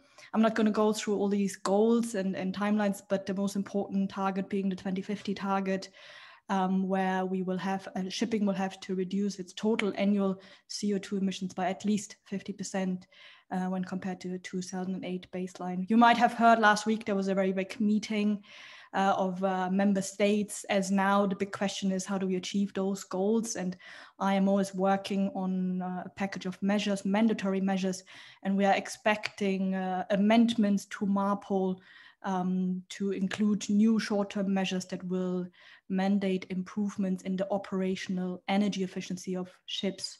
So with that, we are expecting to reach those operational efficiency targets, that shipping will have to obviously apply operational efficiency measures such as speed reduction, voyage optimization, and also hopefully just-in-time operation. So I think a real driver here to the uptake of these operational measures, the regulatory framework that is being established under the MEPC. If you look at the next slide, IMO also recognizes the really important and key role that ports play in climate change mitigation, and in the role that ports play in decarbonizing the maritime transport sector. And we have adopted Resolution 32374, which really actively tries to encourage cooperation between shipping and ports to contribute to emission reductions in shipping. And the resolution identifies a lot of different areas where action could be taken. And as you can see here, there's a direct reference to optimizing voyages and port calls and facilitating just-in-time arrivals of ships. So also from the IMO side, a clear signal of the importance of these actions going forward. And if you go to my next slide, the Low Carbon Global Industry Alliance is a partnership that we have at IMO between the Green Voyage 2050 project, which is a project that is supporting mainly developing countries to reduce emissions from ships and ports. And it's a group of, as you can see, shipping companies, classification societies. We have a port, we have technology providers that are really trying to look into how can we overcome some barriers to low carbon shipping and identify solutions and really promote those solutions. And as you can see in my next slide, we have been, as the GIA, been looking very closely into the just-in-time concept. Since we have been established in 2016, we actually have had a project on this to look into this concept, and we have started really by looking at the environmental impacts that it could have, changing from a situation of hurry up and wait, first come, first serve, which we have nowadays, to one where ships can optimize and arrive at the port just in time. And we are clear that emission reduction benefits are twofold. Obviously on the voyage, as a ship is able to adjust its speeds and to optimal speed, and also on the port side, as we are reducing or hopefully eliminating waiting time at anchorage, where still ships use auxiliary engines and boilers, and with that there is a substantial emissions related to that. If you go to the next slide, while we have been clear that conceptually the just-in-time concept is quite easy to understand, what we have seen from our work, it is in practice rather challenging to implement. And this is particularly because just-in-time requires very strong and very enhanced collaboration between a lot of stakeholders that are involved in the port call process. I think we have heard this several times today, but there's a real collaboration needed between shipping companies, terminals, between port authorities, between nautical service providers such as tugs and pilots, between vessel service providers like bunker barges and waste collectors. So a real increased and large collaboration that needs to take place between ship and port to make this happen. The GIA has done a lot of work on that, trying to understand the barriers and why is it not globally implemented today. We have summarized all this work in our guide. I would suggest, if you haven't seen it, to have a look. I'm not going to go into detail. It summarizes the main barriers, and which are of contractual nature and of operational nature. And just really want to focus on the operational side of things here, which really refers mainly to the exchange of high quality and reliable data between stakeholders in the port and to and from the port. And this barrier really applies to a majority of ships. While the contractual barriers is a bit more trade specific, the operational barrier applies to majority of ships, no matter if your ship is owned or time or voyage charter. And it's particularly profound when when a berth exchange takes place, or when one ship has to leave the berth and exchange with the other one. And what we have seen is that it really requires very active communication, data exchange, digital data sharing between all the stakeholders that are involved in the organization and the efficient execution of the port call. And as you can see in my next slide, we have from the operational perspective, if you could just switch to the next slide, just in time is really dependent on the exchange of very reliable and accurate timestamps. And I think we have had some discussion on this today already. And it's important that this information is shared sufficiently in advance to actually allow the ship to adjust its speed. There are many timestamps, if you look at the port call business process, that need to be exchanged for just in time to happen. But as you can see here, we have identified 6 time steps that are the most important ones to bring the ship into the port. And as you can see, they refer to the arrival and departure of the ship at and from a certain location, as well as to start and completion time of services rendered at berth to the ship. Also, 2 key locations for the port call are the pilot boarding place, obviously where the pilot boards the ship, as well as the berth position where ultimately the ship is berthed at terminal. And although, and I think also Ben has mentioned this before, although the 6 key timestamps and these corresponding locations, they have been identified by the industry in the business, in the port call business process, globally these definitions are not systematically applied.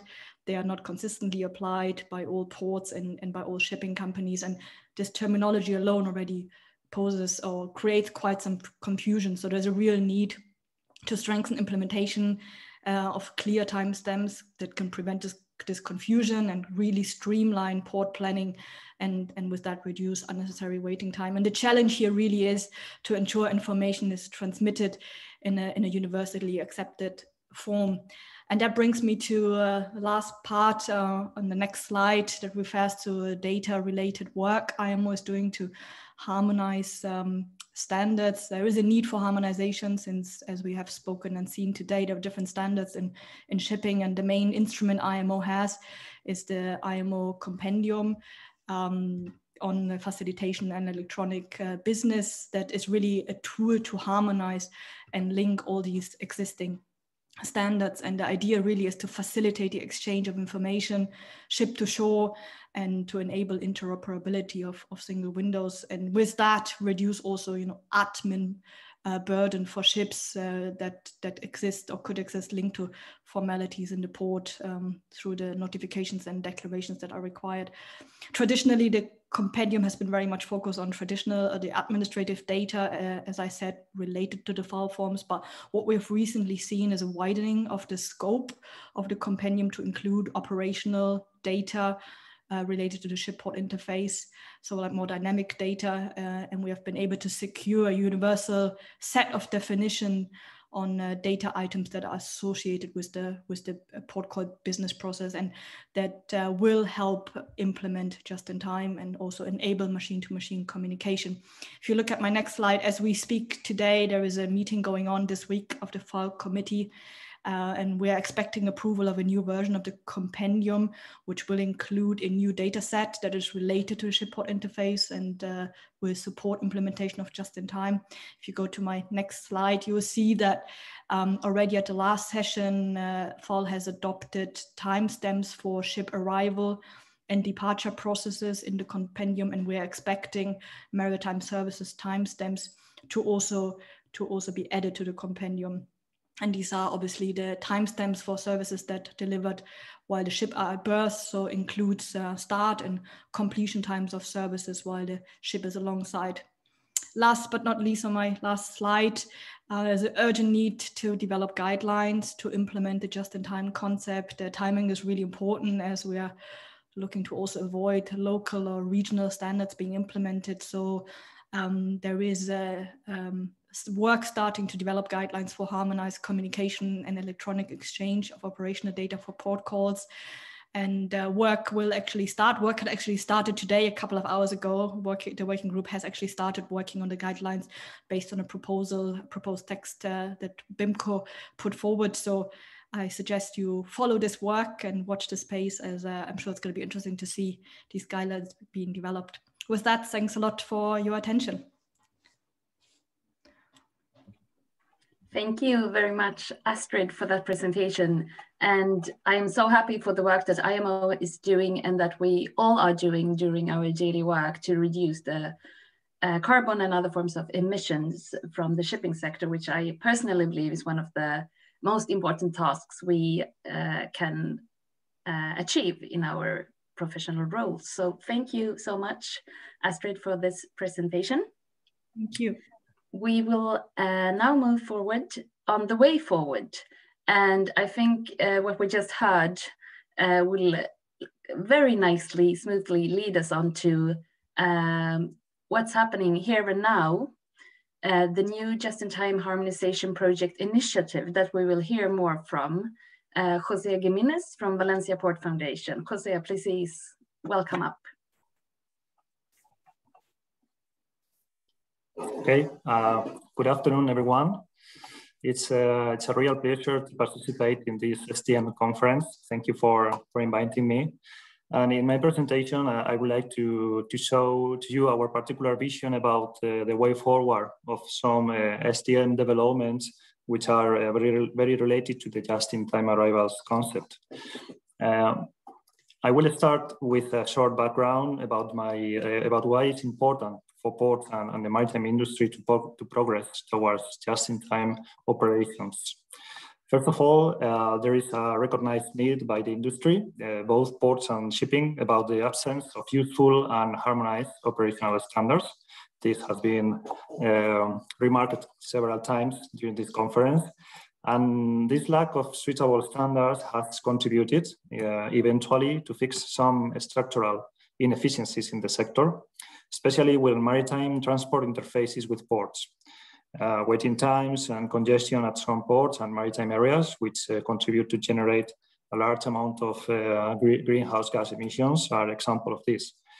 In this context, IMO, as my previous colleague was explaining, IMO set up several resolutions to facilitate the reduction of greenhouse gas emissions in shipping by optimizing navigation speed and by promoting the collaboration among agents involved in the management of port calls. So looking at this particular piece of the process, the port call process, we can say that from the operational point of view, the port call process still relies very much on non-digital communication means, with the particularity that this is a very fragmented process with multiple agents involved that require accurate information, accurate and reliable, to perform their activities and when this information is needed. This situation of non-digital culture generates high volumes of redundant, non-structured, and non-standardized information that contributes to maintain this structural inefficiency that I was referring to. But on the other hand, we see a relevant environmental benefit in terms of greenhouse gas emissions saving when applying different degrees of just-in-time navigation and arrivals in ports or at ports.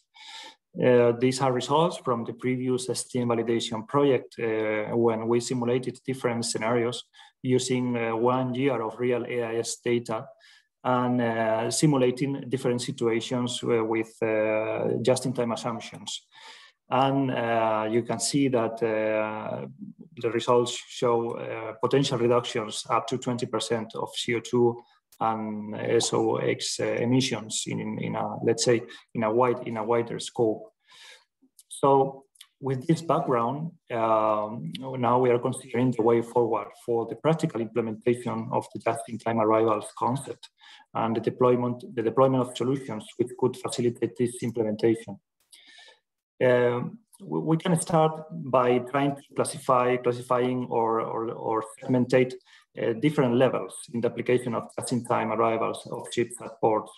The first level that we can consider refers to the intra-port coordination, let's say. It's among the port call service providers. Here we consider, for example, agents like the pilots associations, towards mooring companies, also traffic control operators, etc. And the coordination among these agents in this particular piece of the process is done, speaking in general, as I was saying before, by non-digital means in a high degree. Here we are talking about the pure execution process when the ship is already at the port and is waiting to be operated towards the berth, for example.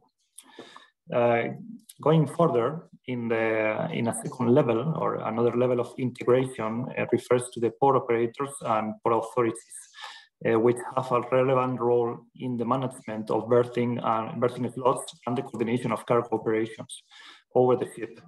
Here we introduce the concept of planning of the port call, as terminal and port authorities manage in advance information about the estimated time of arrivals, the start or the end of operations, also the departures of the ships, and other key events of the port call processes. So in this second level, we are also tackling the planning of the port resources to manage and to efficiently develop the port call.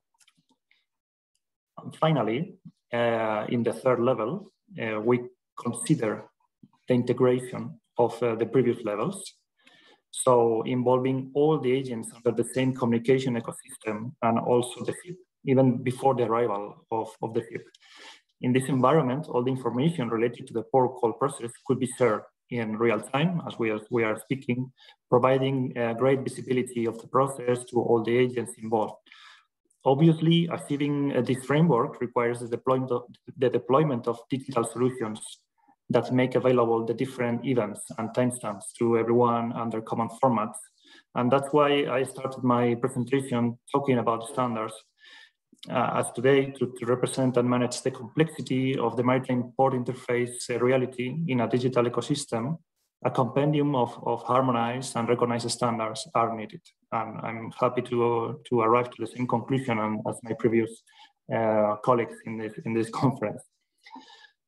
So to finish this presentation, some reflections about the need of standardization in port calls and how we can push forward this clear need of the sector. We think that setting this framework requires a strategy, which could be deployed with these following phases. First, defining a unique language to address the port call process stages and provide harmonized definitions. Then develop and deploy the technological layer able to interconnect, to transmit, and to visualize the information generated in the port call process. And finally, test these technologies and solutions under real operations and measure the impact in terms of efficiency, time savings, for example, compared to the previous situation, and emission savings compared to the previous situations as well. Which benefits could we expect from the application of this strategy? We have mentioned some of them before, of course. Introducing digitalization in the port call process, not for the sake of digitalization in itself, but for the consequences that this digitalization process generates. The ability to update, share, and receive accurate and reliable information in real time to and from all agents involved in the port call operations, allowing direct communication with the ship even before the arrival, thus increasing the planning capacity of the port and therefore the operational capacity of the port. And very important, and that's why I introduced this at the very beginning, decrease significantly the amount of greenhouse gas emissions generated during the navigation and also during the different port call phases. Last but not least, of course, increasing situational awareness and safety during operations. Another important topic that facilitating the common sharing of key operational events can produce significant benefits in safety. And well, this is just the beginning. We have not talked about the potential of artificial intelligence, predictive analytics, or big data, for example, which are a clear trend for the next years and a clear way to keep developing sea traffic management. And that's why we are trying to push forward all these learnings and findings under a new common project that we could try to put in practice to deploy this strategy at European level. So nothing more from my side. I hope I have been brief and really thank you for listening. Thank you very much.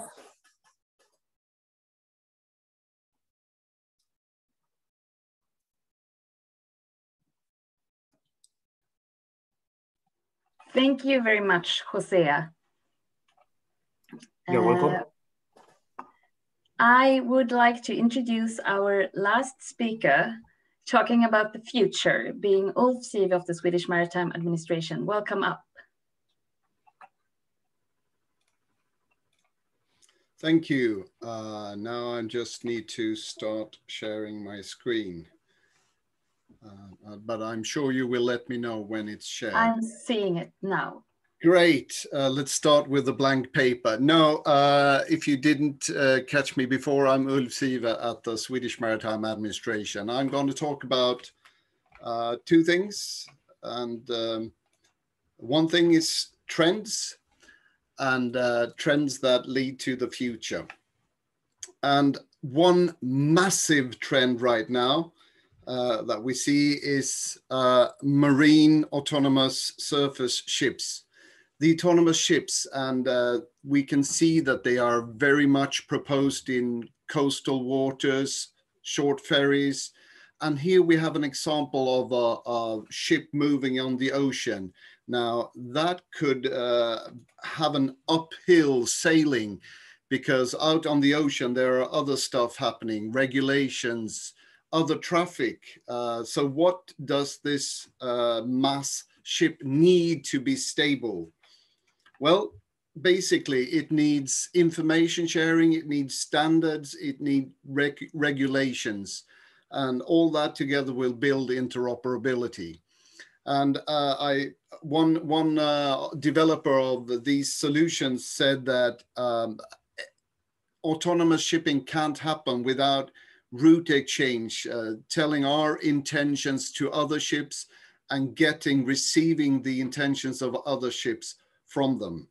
So what's been developed in STM project is a basis for autonomous shipping. The second trend or second trends I would like to talk about is the navigation support from the shore side, and that's supported by the International Association of Lighthouse Administration. And they had a full week in April online discussing the future, what will happen the next 5 years. And here is their summary of their highlights. And since it's too much text to be on a slide, I did a highlights of the highlights. So basically they're talking about digital things, standard things, harmonization. Do you recognize the words? I do. It's all about information sharing and standards. And at this time, it's not regulation because the ALA doesn't do regulations. They give guidelines that then become national regulation. The third trend that we heard about earlier today is this optimization of the maritime transport chain, especially what happens in ports. There are a lot of words flying around.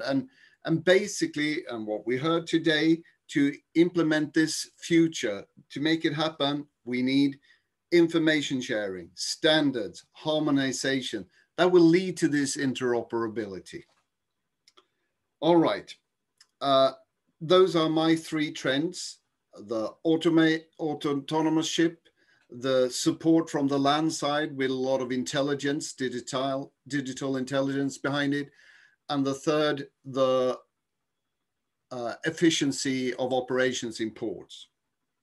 I also would like to summarize what we heard today. And my summary is basically We heard there are services and solutions that works in ports, in VTSs, in coastal states.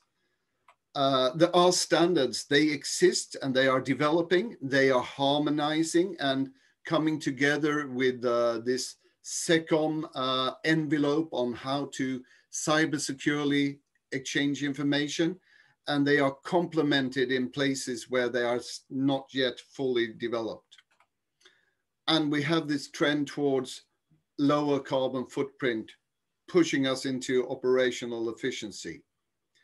And if you would say what we talked about today in other words, these words are information sharing, standards, harmonization. That will lead to this interoperability, which will make all systems have so much easier to work together. Now, I can hear you all in the audience. You are thinking to yourselves, information sharing, standards, harmonization, interoperability. When should our organizations start working with this and joining this movement that is happening here in e-navigation, in ports and sea traffic management? Well, the simple answer is now. And even though we're getting close to the end of this conference, I recommend that now could be tomorrow, because tomorrow is the final conference of the efficiency flow project, where you heard Linda present very shortly. Tomorrow there will be 2 hours, so you can dive more deeply into it. So if you're interested, give me a call, an email, or register. Go to the STM webpage and register. Now, that's all for me for now. So I hand it back to Emily. Thank you very much, Ulf, for that wrap up. And I think that this has been a very interesting afternoon. And I would like to thank all participants for attending today.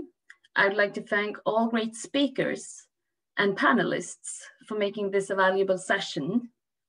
And as a courtesy to our speakers and panelists, we will be making a donation to Mercy Ships, which is an organization providing surgery and operations to those most in need and less privileged by providing floating hospitals. And they are now fundraising within the shipping industry, so we were happy to contribute to that. And last but not least, I would also like to thank my colleague, Kajsa Gjersle Fransson, who has been very nicely running the technology for us here today. Thank you, Kajsa. Thank you all. And I hope you take care till I see you next time, hopefully in person by then. And I would also like to add that since we're all in the shipping industry and working with just in time, all timely speakers made us arrive just on time, 1 minute before sharp. So take care till next time. I hereby declare the Sea Traffic Management Conference 2021 closed. I see you.